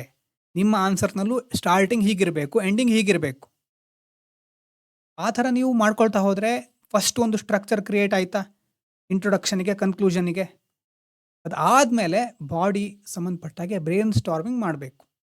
ಇಂಟ್ರೋ ಕನ್ಕ್ಲೂಷನ್ ಆದಮೇಲೆ ಎರಡೂ ಸ್ವಲ್ಪ ಸ್ವಲ್ಪ ಒಂದು ಅರ್ಥ ಆಗ್ತಾ ಇದೆ ಅಂತ ಆದಮೇಲೆ ಬಾಡಿ ಮೇಲೆ ಫೋಕಸ್ ಮಾಡಬೇಕು. ಅಂದರೆ ಯಾವ ರೀತಿ ಅವರು ಎಷ್ಟು ಪಾರ್ಟ್ ಮಾಡಿದ್ದಾರೆ ಬಾಡಿ ಪಾರ್ಟಲ್ಲಿ, ಅಂದರೆ ಎಷ್ಟು ಪಾಯಿಂಟ್ಸನ್ನು ಬರೆದಿದ್ದಾರೆ ಅಲ್ವಾ? ಆ ರೀತಿ. ಮತ್ತು ಕೀವರ್ಡ್ಗಳನ್ನು ಅರ್ಥ ಮಾಡ್ಕೊಳ್ಳೋದು. ಅಲ್ಲಿ ಏನಿರುತ್ತೆ, ಜಸ್ಟಿಫೈ ಯುವರ್ ಆನ್ಸರ್ ಅಂತಿರುತ್ತೆ, ಕ್ರಿಟಿಕಲಿ ಅನಲೈಸ್ ಅಂತಿರುತ್ತೆ, ಎಕ್ಸ್ಪ್ರೆಸ್ ಯುವರ್ ಒಪಿನಿಯನ್ ಅಂತಿರಬಹುದು, ಕಮೆಂಟ್ ಅಂತಿರಬಹುದು. ಕ್ವಶನ್ನ ಎಂಡಿಗೆ ಡೈರೆಕ್ಟಿವ್ ವರ್ಡ್ಸ್ ಅಂತ ಕರಿತೇವೆ. ಡೈರೆಕ್ಟಿವ್ ವರ್ಡ್ಸನ್ನು ಅರ್ಥ ಮಾಡ್ಕೊಳ್ಳೋದು ಇಂಪಾರ್ಟೆಂಟು. ಮತ್ತು ಅದರ ಜೊತೆ ಕ್ವಶನ್ ಡಿಕೋಡ್ ಮಾಡೋದು. ಟಾಪರ್ಗಳು ಯಾವ ರೀತಿ ಅದನ್ನು ಡಿಕೋಡ್ ಮಾಡ್ತಾ ಇದ್ದಾರೆ, ಪೀಠಿಕೆ ಯಾವ ಥರ ಇದೆ, ಮುಕ್ತಾಯ ಯಾವ ಥರ ಇದೆ ಅಲ್ವಾ? ಈ ರೀತಿ ಆ ಟಾಪರ್ಗಳ ಆನ್ಸರನ್ನು ಪದೇ ಪದೇ ಓದ್ತಾ ಓದ್ತಾ ನಮ್ಮ ಆನ್ಸರ್ ರೈಟಿಂಗ್ ಕೆಪಾಸಿಟಿ ಇಂಪ್ರೂವ್ ಆಗ್ತಾ ಹೋಗುತ್ತೆ. ವಿಷನ್ IAS ವೆಬ್ಸೈಟ್ನಲ್ಲಿ ಅದು ಸಿಗುತ್ತೆ. ಮತ್ತು ಟೆಲಿಗ್ರಾಮ್ನಲ್ಲೂ ತುಂಬ ಚಾನಲ್ಗಳು ಆನ್ಸರನ್ನು ಅಥವಾ ಆನ್ಸರ್ ಶೀಟನ್ನು ಪ್ರೊವೈಡ್ ಮಾಡ್ತಾ ಇವೆ. ಅದು ಇಂಗ್ಲೀಷ್ನಲ್ಲೇ ಇರುತ್ತೆ, ಕನ್ನಡದಲ್ಲೇ ಬೇಕು ಅಂತಂದರೆ ಸಿಕ್ಕೋದಿಲ್ಲ. UPSC ಕ್ವಶನ್ ಸಹ ಇಂಗ್ಲೀಷ್ನಲ್ಲೇ ಇರೋದು ಅಲ್ವಾ? ಸೊ ಟಾಪರ್ಗಳ ಇಂಗ್ಲೀಷ್ ಆನ್ಸರನ್ನು ಓದುವಂಥ ಕೆಪಾಸಿಟಿ, ಸಾಮರ್ಥ್ಯ ನಿಮಗೆ ಬಂತು ಅಂತಂದರೆ, ಹೌದು ಕ್ವಶನನ್ನು ಅರ್ಥ ಮಾಡ್ಕೊಳ್ಳೋ ಸಾಮರ್ಥ್ಯನೂ ನಿಮಗೆ ಬಂದಿದೆ, ನೀವು ರೆಡಿ ಆಗ್ತಾ ಇದ್ದೀರಿ ಅಂತ. ಈಗ ಅದೇನು ಬರ್ತಾನೆ ಇಲ್ವಲ್ಲ, ಯಾವಾಗ UPSC ಪಾಸ್ ಆಗೋದು ಅನಿಸಿದರೆ ಟೈಮ್ ಬೇಕು ಅಂತ ಅಷ್ಟೇ ನಾನು ಹೇಳ್ಬೋದು. ಯಾರ ಸಾಮರ್ಥ್ಯವೂ ಲಿಮಿಟೆಡ್ ಆಗಿರೋದಿಲ್ಲ. ನೀವು ಇವತ್ತಿದ್ದ ಹಾಗೆ ಮುಂದಿನ 1 ವರ್ಷದಲ್ಲಿ ಇರೋದಿಲ್ಲ. ನಿಧಾನವಾಗಿ ಇಂಪ್ರೂವ್ ಆಗ್ತಾನೆ ಇರುತ್ತೆ. ಆ ಇಂಪ್ರೂವ್ಮೆಂಟನ್ನು ನಾವು ಗಮನಿಸ್ತಾ ಇರಬೇಕು. ಅದಾದಮೇಲೆ ನಿಮಗೊಂದು ಐಡಿಯಾ ಬಂದ ಮೇಲೆ ವ್ಯಾಲ್ಯೂ ಎಡಿಷನ್ ಮಾಡ್ತಾ ಹೋಗೋದು, ಡೇಟಾ ರಿಪೋರ್ಟು ಯಾವ್ಯಾವ್ದಿದೆ ಅಂತ ನೋಡ್ತಾ ಹೋಗೋದು. ಮತ್ತು ನೋಡಿ, UPSCಯಲ್ಲಿ 10 ಮಾರ್ಕ್ಸ್ ಮತ್ತು 15 ಮಾರ್ಕ್ಸ್ 2 ರೀತಿಯ ಕ್ವಶನ್ ಇರುತ್ತೆ. GSನಲ್ಲಿ 10 ಮಾರ್ಕ್ಸಿಗೆ 150 ವರ್ಡ್ ಲಿಮಿಟ್ಟು, ಎಷ್ಟು 2 ಪೇಜ್ ಇರುತ್ತೆ. ಮೊದಲನೇ ಪೇಜು, ಎರಡನೇ ಪೇಜು, ಅಂದರೆ ಪ್ರತಿ ಒಂದು ಪೇಜಿಗೆ 5 ಮಾರ್ಕ್ಸ್ ಅಲಾಟ್ ಮಾಡಿದ್ದಾರೆ ಅಂತ ಹೇಳ್ಬಹುದು ನಮ್ಮ ಒಂದು ಕಲ್ಪನೆಯಲ್ಲಿ. ಸೊ ಟಾಪರ್ ಆನ್ಸರ್ ನೋಡಬೇಕಾದ್ರೆ ಇಂಟ್ರೋ ಎಷ್ಟು ಪಾರ್ಟಲ್ಲಿ ಮುಗಿಸಿದ್ದಾರೆ, ಎಷ್ಟು ಸ್ಪೇಸ್ ತಗೊಂಡಿದ್ದಾರೆ, ಮೊದಲನೇ ಪೇಜನ್ನು ಎಂಡ್ ಮಾಡಿದ್ದು ಹೇಗೆ, ಎರಡನೇ ಪೇಜಲ್ಲಿ ಎಷ್ಟು ಪಾಯಿಂಟ್ ಎಕ್ಸ್ಪ್ಯಾಂಡ್ ಮಾಡಿದ್ದಾರೆ, ಕನ್ಕ್ಲೂಷನ್ ಎಲ್ಲಿ ತಂದಿದ್ದಾರೆ ಒಬ್ಸರ್ವ್ ಮಾಡಿ. ಅದೇ 15 ಮಾರ್ಕ್ಸಿಂದ ಆಗಿದ್ರೆ ಇಂಟ್ರೋ, ಆಮೇಲೆ ಪಾರ್ಟ್ 1 ಯಾವ ಥರ ಇದೆ, ಎರಡನೇ ಪೇಜ್ ಸಹ ಇರುತ್ತೆ, ಮೂರನೇ ಪೇಜ್ ಸಹ ಇರುತ್ತೆ. 15 ಮಾರ್ಕ್ಸಿನ ಒಂದು ಕ್ವಶನ್ನಲ್ಲಿ ಎರಡನೇ ಪೇಜಲ್ಲಿ ಎಕ್ಸ್ಪ್ಲನೇಷನ್ ಯಾವ ಥರ ಇದೆ, ಕೆಳಗಡೆ ಮ್ಯಾಪು ಡಯಾಗ್ರಾಮ್ ಯಾವ ಥರ ಹಾಕಿದ್ದಾರೆ, ಮೂರನೇ ಪೇಜಲ್ಲಿ ಎಷ್ಟು ಪಾಯಿಂಟ್ಸ್ ಬರೆದಿದ್ದಾರೆ, ಚಾರ್ಟ್ ಏನಾದರೂ ಇದೆಯಾ, ಆಮೇಲೆ ಕನ್ಕ್ಲೂಷನ್ ಹೇಗೆ ಬರೆದಿದ್ದಾರೆ, ಈ ರೀತಿ ಅದನ್ನು ಅಬ್ಸರ್ವ್ ಮಾಡಬೇಕು. ಸೊ ಅದನ್ನು ಅಬ್ಸರ್ವ್ ಮಾಡ್ತಾ ಮಾಡ್ತಾ ನಮಗೆ ನಮ್ಮ ಒಂದು ಕೆಪಾಸಿಟಿ ಅಥವಾ ನಮ್ಮ ಒಂದು ಬರೆಯುವ ಸಾಮರ್ಥ್ಯ ಇಂಪ್ರೂವ್ ಆಗ್ತಾ ಹೋಗುತ್ತೆ. ಸ್ಪೇಸ್ ಹೇಗೆ ಯುಟಿಲೈಸ್ ಮಾಡಿದ್ದಾರೆ, ಡಯಾಗ್ರಾಮ್ ಹೇಗಿದೆ ಅನ್ನೋದೆಲ್ಲ ಅಬ್ಸರ್ವ್ ಮಾಡಿ ಅಲ್ವಾ? ಯಾವತ್ತೂ ಕನ್ಸಿಸ್ಟೆನ್ಸಿ ಅದರ ಮೇಲೆ ಫೋಕಸ್ ಮಾಡಬೇಕು ನಾವು. ಇವತ್ತೇನು 15 ನಿಮಿಷ ಟೈಮ್ ಇದೆಯಾ, 15 ನಿಮಿಷನೇ ಟೈಮ್ ಇದೆ, ಮತ್ತೇನು ಟೈಮೇ ಇಲ್ಲ ಅಂತಂದರೆ ಯಾವ ವಿಷಯ ತಿಳ್ಕೊಂಡ್ರಿ ಇವತ್ತು, ಅಥವಾ ಇಷ್ಟು ದಿನದಲ್ಲಿ ಏನೇನಾದರೂ ನೆನಪಾಗ್ತಾ ಇದೆಯಾ, ಅದ್ರ ಮೇಲೆ 1-2 ಪೇಜ್ ಬರೀರಿ ನಿಮ್ಮದೇ ಆದ ವಾಕ್ಯಗಳಲ್ಲಿ. ಅಥವಾ ನೀವು ಇಷ್ಟು ದಿನ ಬರೀತಾ ಇದ್ದೀರಿ, ಎಸ್ಸೆ ಎಲ್ಲ ಬರೆದಿದ್ದೀರಿ ಅಂತಂದರೆ, ಆನ್ಸರ್ ರೈಟಿಂಗೇ ಬರಿಬೇಕು ಅಂತಂದರೆ ಫಸ್ಟ್ ಏನು ಮಾಡಿ, ಒಂದು ವಿಷಯ ನೀವು ಈಗಾಗಲೇ ಓದಿರೋದು, ತಿಳ್ಕೊಂಡಿರೋದು, ಅದರ ಬಗ್ಗೆ ಒಂದು ಕ್ವಶನನ್ನು ಪಿಕ್ ಮಾಡಿ ಮತ್ತು ಥಿಂಕ್ ಮಾಡಿ. ಮೊದಲು ಸ್ವಲ್ಪ ದಿನ ನಾನು ಹೇಳಿದ್ದೆ ಟೈಮ್ ಲಿಮಿಟ್ ಇಟ್ಕೋಬಾರ್ದು, ವರ್ಡ್ ಲಿಮಿಟು ಇಟ್ಕೋಬಾರ್ದು. ನಿಮ್ಗೆ ಏನೇನು ಅನಿಸುತ್ತೋ ಅದನ್ನೆಲ್ಲ ಬರೀಬಹುದು. ಆದರೆ ಆ್ಯಕ್ಚುಲಿ ಅದಕ್ಕೆ ಸಂಬಂಧಪಟ್ಟ ಹಾಗೆ ಡೇಟಾ ಟಾಪರ್ಗಳು ಹೇಗೆ ಯೂಸ್ ಮಾಡ್ತಾ ಇದ್ರು, ನನ್ನ ಪ್ರಕಾರ ಒಂದು ಟಾಪರ್ ಕಾಪಿ ಇಟ್ಕೊಳ್ಳಿ, ಟಾಪರ್ ಕಾಪಿಯಲ್ಲಿ ಒಂದು ಕ್ವಶನ್ ಪಿಕ್ ಮಾಡಿ ಆದಮೇಲೆ ನೀವು ಆನ್ಸರ್ ಬರೀರಿ, ಮತ್ತು ಟಾಪರ್ ಕಾಪಿಯಲ್ಲಿ ಏನೇನು ಎಕ್ಸ್ಟ್ರಾ ಆ್ಯಡ್ ಮಾಡಿದ್ದಾರೆ, ನಿಮ್ಮ ಆನ್ಸರ್ ಅದಕ್ಕೆ ಮ್ಯಾಚ್ ಆಗಬೇಕು ಅಂತ ಅಲ್ಲ, ಅದು ಗಮನದಲ್ಲಿಟ್ಕೊಳ್ಳಿ. ನೀವು ಟಾಪರ್ ಥರ ಇವತ್ತೇ ಬರೀಬೇಕು ಅಂತ ಅಲ್ಲ, ಆದರೆ ನಿಮ್ಮ ಗುರಿ ಅದಾಗಿರಬೇಕು ಅಷ್ಟೇ ಅಲ್ವಾ? ಈಗ ನಾವು ಒಂದು ಪ್ಲೇಸಿಗೆ, ನಮ್ಮ ಮನೆಯಿಂದ ಆಫೀಸಿಗೆ ಹೋಗ್ತೇವೆ ಅಂತಂದರೆ, ಆಫೀಸ್ ಅನ್ನೋದು ಗುರಿ. ಮನೇಲಿ ಇದ್ಕೊಂಡೇ ಆಫೀಸಿಗೆ ಹೋಗ್ಲಿಕ್ಕೆ ಆಗೋದಿಲ್ಲ.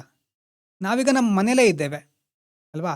ಆಫೀಸಿಗೆ ಹೋಗಬೇಕು ಅಂತಂದರೆ ಆ ಒಂದು ದಾರಿಯಲ್ಲಿ ನಾವು ಸಾಗಬೇಕು ಅಲ್ವಾ? ದಾರಿ ಸ್ವಲ್ಪ ದೂರ ಇರಬಹುದು. ಈಗ ದೂರವಾದ ದಾರಿಯನ್ನು ಸರಿಯಾದ ರೀತಿಯಲ್ಲಿ ಹಂತ ಹಂತವಾಗಿ ನಾವು ಹೋಗ್ತಾ ಸಾಗಬೇಕು. ಆ ಥರ ನಾವು ಮಾಡ್ತಾ ಹೋದರೆ ಡೈಲಿ ಸಣ್ಣ ಪ್ರಾಕ್ಟೀಸೇ ಆಗಿರಲಿ, 15 ನಿಮಿಷನಾಗಿರಬಹುದು, ಮಾಡ್ತಾ ಹೋದರೆ ಮುಂದೆ ಒಂದಲ್ಲ ಒಂದು ದಿನ ನಿಧಾನವಾಗಿ ಆ ಒಂದು ಕೆಪಾಸಿಟಿ ನಿಮ್ಗೆ ಬರ್ತಾ ಹೋಗುತ್ತೆ. ಯಾವುದೇ ವಿಷಯ ಆಗಿರಲಿ, ಮನಸ್ಸೇನು ಹೇಳುತ್ತೆ, ಕಷ್ಟ ಆಗ್ತಾ ಇದ್ದ ಹಾಗೆ ಇದು ಬೇಡ, ನನಗೆ ಸರಿಯಾಗಿದ್ದಲ್ಲ ಅಂತ ಅನಿಸ್ಲಿಕ್ಕೆ ಶುರುವಾಗುತ್ತೆ. ಹಾಗಂತ ನಿಮ್ಮ ಕೆಪಾಸಿಟಿ ಕಡಿಮೆ ಇದೆ ಅಂತ ಅಲ್ಲ, ನಿಮ್ಮ ಸಾಮರ್ಥ್ಯವನ್ನು ನೀವು ಸರಿಯಾಗಿ ಉಪಯೋಗಿಸ್ಕೊಳ್ತಾ ಇಲ್ಲ ಅಂತ. ಮತ್ತು ನಿಮ್ಮ ಟೈಮು, ನಿಮ್ಮ ಎನರ್ಜಿ, ನಿಮ್ಮ ಮಾತು, ಮನಸ್ಸು ಇಷ್ಟನ್ನು ನೀವು ಸರಿಯಾಗಿ ಉಪಯೋಗಿಸ್ಕೊಂಡ್ರೆ ಖಂಡಿತ ಇಂಪ್ರೂವ್ಮೆಂಟ್ ಕಾಣಿಸುತ್ತೆ. ಮಿಡ್ಲಲ್ಲಿ ಬರೋ ಸಮಸ್ಯೆ ಏನು, 2: ಬೋರ್ ಆಗೋದು, ಮತ್ತು ಇನ್ನೊಂದು ಅನ್ನೆಸೆಸರಿಯಾಗಿ ಅನ್ಸರ್ಟಿನಿಟಿ ಕೆಲವೊಂದು ಬಂದ್ಬಿಡುತ್ತೆ. ಬೋರ್ ಆಗೋದನ್ನು ನೀವೇ ಕಂಟ್ರೋಲ್ ಮಾಡಬಹುದು, ಅನ್ಸರ್ಟಿನಿಟಿ ಅಥವಾ ಬೇರೆ ಬೇರೆ ಸಡನ್ ಆಗಿ ಬರೋದನ್ನು ನೀವು ಕಂಟ್ರೋಲ್ ಮಾಡ್ಲಿಕ್ಕೆ ಆಗೋದಿಲ್ಲ. ಬೋರ್ ಆದಾಗ ದಯವಿಟ್ಟು ನಿಮ್ಮ ಗುರಿಯನ್ನು ಯಾಕೆ ಸ್ಟಾರ್ಟ್ ಮಾಡಿದ್ರಿ ಅಂತ ಹೇಳ್ತಾರಲ್ವಾ, ವೈ ಅನ್ನೋದು ನೆನಪಾಗಬೇಕು ನಮಗೆ. ವೈ ಅನ್ನೋದು ನೆನಪಾದರೆ ಹೌದು ಇದು ಒಂದು ಪ್ರೊಸೆಸ್ಸಿನ ಭಾಗ. ಇದು ಬೋರ್ ಯಾಕೆ ಆಗ್ತಾ ಇದೆ ಅಂತಂದರೆ ನಾನು ಈ ಒಂದು ಪ್ರೊಸೆಸ್ನ ಅಕ್ಸೆಪ್ಟ್ ಮಾಡ್ಕೊಂಡಿದ್ದೇನೆ, ಇದು ನನಗೇನು ದೊಡ್ಡದಲ್ಲ. ಅಥವಾ ಮುಂದೆ ಸಮಾಜವನ್ನು ಸರಿಪಡಿಸ್ಬೇಕು ಅಥವಾ ಸಮಾಜದಲ್ಲಿ ಒಳ್ಳೆ ಬದಲಾವಣೆ ತರಬೇಕು ಅಂತ ನಾವು ಹೊರಡುವವರು. ಆಗ ಹೊರಡಬೇಕಾದ್ರೆ ಅದರ ಎಷ್ಟೊಂದು ದಿವಸಗಳು ಬೇಕಾಗತ್ತೆ ಅಲ್ವಾ. ಸಮಾಜ ಒಂದು ದಿನಕ್ಕೆ ಬದಲಾಗತ್ತಾ? ಒಂದೇ ದಿನಕ್ಕೆ ಆನ್ಸರ್ ರೈಟಿಂಗ್ ಬರಬೇಕು ಅನ್ನೋವ್ರ ಮುಂದೆ ಒಂದು ದಿನಕ್ಕೆ ಸಮಾಜ ಬದಲಾಗಬೇಕು. ಆ ರೀತಿ ಕ್ವಿಕ್ ಆಗಿ ಎಲ್ಲ ಆಗಬೇಕು ಅನ್ನೋರಿಗೆ ಇಲ್ಲಿ ಬಹಳ ಬೇಗ ಯಾವುದೇ ಫಲ ಸಿಕ್ಕೋದಿಲ್ಲ. ನಾನು ಮೊದಲಿಂದಾನು ಏನಿದೆ ಅದನ್ನೇ ಡೈರೆಕ್ಟಾಗಿ ಹೇಳುವಂತಹ ರೂಢಿ ಇಟ್ಕೊಂಡಿದ್ದೇನೆ. ಮುಂದೆಲ್ಲ ನಾನು ಈ ಥರ ಡೈರೆಕ್ಟಾಗಿ ಏನು ಹೇಳಲಿಕ್ಕೆ ಹೋಗೋದಿಲ್ಲ. ನಾನು ಏನು ಬೇಕೋ ಯಾವ ಸಬ್ಜೆಕ್ಟು ಅದರ ಬಗ್ಗೆ ಎಕ್ಸ್ಪ್ಲೇನ್ ಮಾಡ್ತೇನೆ. ಮತ್ತು ನಿಮಗೇನೇನು ಅವಶ್ಯಕತೆ ಇದೆ ಅಂತ ಹೇಳಿ ಕಮೆಂಟ್ ಮಾಡಿ. ಇಷ್ಟೊತ್ತು ಹೇಳಿದ ಅರ್ಥ ಆಗಿದ್ರೆ ಎಸ್ ಅಂತ ಕಮೆಂಟ್ ಮಾಡಿ. ಅಂತಂದರೆ ಇಷ್ಟೊತ್ತು ನಾನು ನನ್ನ ಟೈಮ್ ಕೊಟ್ಟಿದ್ದೇನೆ, ನೀವು ಒಂದು ಸೆಕೆಂಡ್ ನಿಮ್ಮ ಟೈಮ್ ಕೊಟ್ಟು ಎಸ್ ಅಂತ ಕಮೆಂಟ್ ಮಾಡಿದರೆ, ಅರ್ಥ ಆಗಿದೆ ಅಂತಂದರೆ ಕಮೆಂಟ್ ಮಾಡಿದರೆ, ಓಹೋ ಇದು ಯಾರಿಗೋ ಒಬ್ರಿಗಾದರೂ ರೀಚ್ ಆಗ್ತಾ ಇದೆ, ಏನಾದರೂ ಮುಂದೆ ಹೆಲ್ಪ್ ಮಾಡಬಹುದಾ ಅಥವಾ ಏನಾದರೂ ವಿಡಿಯೋಗಳನ್ನು ಬಿಡುಗಡೆ ಮಾಡಬಹುದಾ ಅಂತ ನನಗೆ ಒಂದು ಸಣ್ಣ ಪ್ರೋತ್ಸಾಹ ಸಿಕ್ಕಿದಾಗ ಆಗುತ್ತೆ. ಇಲ್ಲ ಅಂತಂದರೆ ಇದು ಯಾರಿಗೂ ಯೂಸ್ ಆಗ್ತಾ ಇಲ್ಲ ಅಂದರೆ ನಾನು ಇಂಥ ವಿಷಯಗಳನ್ನ ಸ್ಟಾಪ್ ಮಾಡ್ತೇನೆ. ಯಾಕಂತಂದರೆ ಆಲ್ರೆಡಿ ನಿಮ್ಮ ಎಂಟರ್ಟೈನಿಂಗ್ ವಿಷಯಗಳು ತುಂಬ ಇದೆ ಅಲ್ವಾ. ಸಮಾಜದಲ್ಲಿ ಡಿಸ್ಟ್ರ್ಯಾಕ್ಟ್ ಮಾಡುವಂತಹ, ಎಂಟರ್ಟೈನ್ ಮಾಡುವಂಥ ವಿಷಯಗಳು ತುಂಬ ಇದೆ. ನಿಮ್ಗೆ ಅದೇ ಬೇಕು ಅಂತಂದರೆ, ಮೋಟಿವೇಶನ್ನೇ ಅದೇ ಬೇಕು ಅಂತಂದರೆ ಅದನ್ನೇ ನೋಡಬಹುದು ಅಲ್ವಾ. ನಿಮ್ಮ ಟೈಮು ಇವಾಗ ನಿಮ್ಮ ಕೈಲೇ ಇರುತ್ತೆ, ಮತ್ತು ನನ್ನ ಟೈಮು ವೇಸ್ಟ್ ಆಗೋದಿಲ್ಲ. ಇಂಥ ವಿಡಿಯೋಗಳನ್ನು ಮಾಡಿ ನನಗೆ ಮತ್ತೆ ಟೈಮ್ ಉಳಿಬಹುದು, ಬೇರೆ ವಿಷಯದ ಕಡೆ ನಾನು ಫೋಕಸ್ ಮಾಡಬಹುದು. ನನಗೆ ತಿಳಿದಿದ್ದು ನಾನು ಹೇಳಬೇಕು ಅಂತ ಅನ್ನಿಸ್ತಾ ಇರುತ್ತೆ, ಅದಕ್ಕೆ ನಾನು ಹೇಳ್ತೇನೆ ಅಷ್ಟೇ. ಸೊ ಇದಕ್ಕೆ ಎಷ್ಟು ಲೈಕ್ ಬರುತ್ತೆ, ಎಷ್ಟು ಕಮೆಂಟ್ ಬರುತ್ತೆ, ಪ್ರತಿ ವಿಡಿಯೋನು ಸಹ ಆ ಮೂಲಕ ನಾನು ಇನ್ಮೇಲೆ ಜಡ್ಜ್ ಮಾಡ್ತೇನೆ. ಸೊ ನಿಮಗೇನಾದರೂ ಈ ಥರ ಇನಿಷಿಯೇಟಿವ್ ಮುಂದುವರಿಬೇಕು, ನೀವು ಎಷ್ಟು ಕಮೆಂಟ್ ಮಾಡ್ತೀರಿ, ಲೈಕ್ ಮಾಡ್ತೀರಿ, ಅದರ ಆಧಾರದ ಮೇಲೆ ಮುಂದೆ ಇಂಟ್ರೊಡಕ್ಷನ್ ಹೇಗೆ ಬರೆಯೋದು ಅನ್ನೋದನ್ನು ಮುಂದಿನ ವಾರ ನಾನು ವಿಡಿಯೋ ಬಿಡುಗಡೆ ಮಾಡಬಹುದು. ಅಥವಾ ಕನ್ಕ್ಲೂಷನ್ ಹೇಗೆ ಬರೆಯೋದು, ನಾನು ತಿಳ್ಕೊಂಡಿದ್ದು ಟಾಪರ್ಗಳು ಅವರ ಬುಕ್ಕಲ್ಲಿ ಹೇಳಿದ್ದು ಅಂತಹ ವಿಡಿಯೋಗಳನ್ನು ನಾನು ಮಾಡಬಹುದು. ಆದರೆ ಯಾರಿಗೂ ಅದು ಉಪಯೋಗ ಆಗ್ತಾ ಇಲ್ಲ ಅಂತಂದರೆ ನಾನು ಇನ್ನೂ ಚೆನ್ನಾಗಿರೋ ಏನಾದನ್ನು ಮಾಡಬಹುದಲ್ವಾ. ನಾನು ಯಾಕೆ ಇಲ್ಲಿ ಟೈಮ್ ವೇಸ್ಟ್ ಮಾಡಬೇಕು. ನಿಮ್ಗೆ ಉಪಯೋಗ ಆಗ್ತಾ ಇದೆ ಅಂತಂದರೆ ಎಸ್ ಅಂತ ಜಸ್ಟ್ ಒಂದು ಶಬ್ದ, ಒಂದು ಲೆಟರ್ ಕಮೆಂಟ್ ಮಾಡಿದರೆ ಸಾಕು. ಇದು ಯಾರಿಗೋ ಒಬ್ಬರಿಗೆ ಉಪಯೋಗ ಆಗ್ತಾ ಇದೆ, ಇದರಲ್ಲಿ ಇನ್ನೂ ಏನಾದರೂ ಮಾಡೋಣ ಅಂತ ಅನಿಸುತ್ತೆ. ಸೊ ಮುಂದೆ ಬರುವ ವಿಡಿಯೋಗಳಿಗೂ ಸಹ ಅದನ್ನೇ ಕೇಳ್ಕೊಳ್ತೇನೆ ನಾನು. ಒಂದು ವೇಳೆ ಉಪಯೋಗ ಆಗ್ತಾ ಇದೆ ಅಂತಂದರೆ ಒಂದು ಸಣ್ಣ ಎಸ್ ಅಂತ ಕಮೆಂಟ್ ಮಾಡಿ, ಓಕೆನಾ. ಮತ್ತು ಇಲ್ಲೇ ನಾವು ನಿಲ್ಲೋದಿಲ್ಲ, ಇನ್ನೂ ಹಲವಾರು ವಿಚಾರಗಳು ಡಿಸ್ಕಸ್ ಮಾಡಲಿಕ್ಕಿದೆ, ತುಂಬ ವಿಷಯಗಳನ್ನು ಮಾತನಾಡಲಿಕ್ಕಿದೆ, ತುಂಬ ವಿಷಯಗಳನ್ನು ಸಾಧಿಸಲಿಕ್ಕಿದೆ. ಎಲ್ಲವನ್ನು ಮಾಡೋಣ. Thank you so much.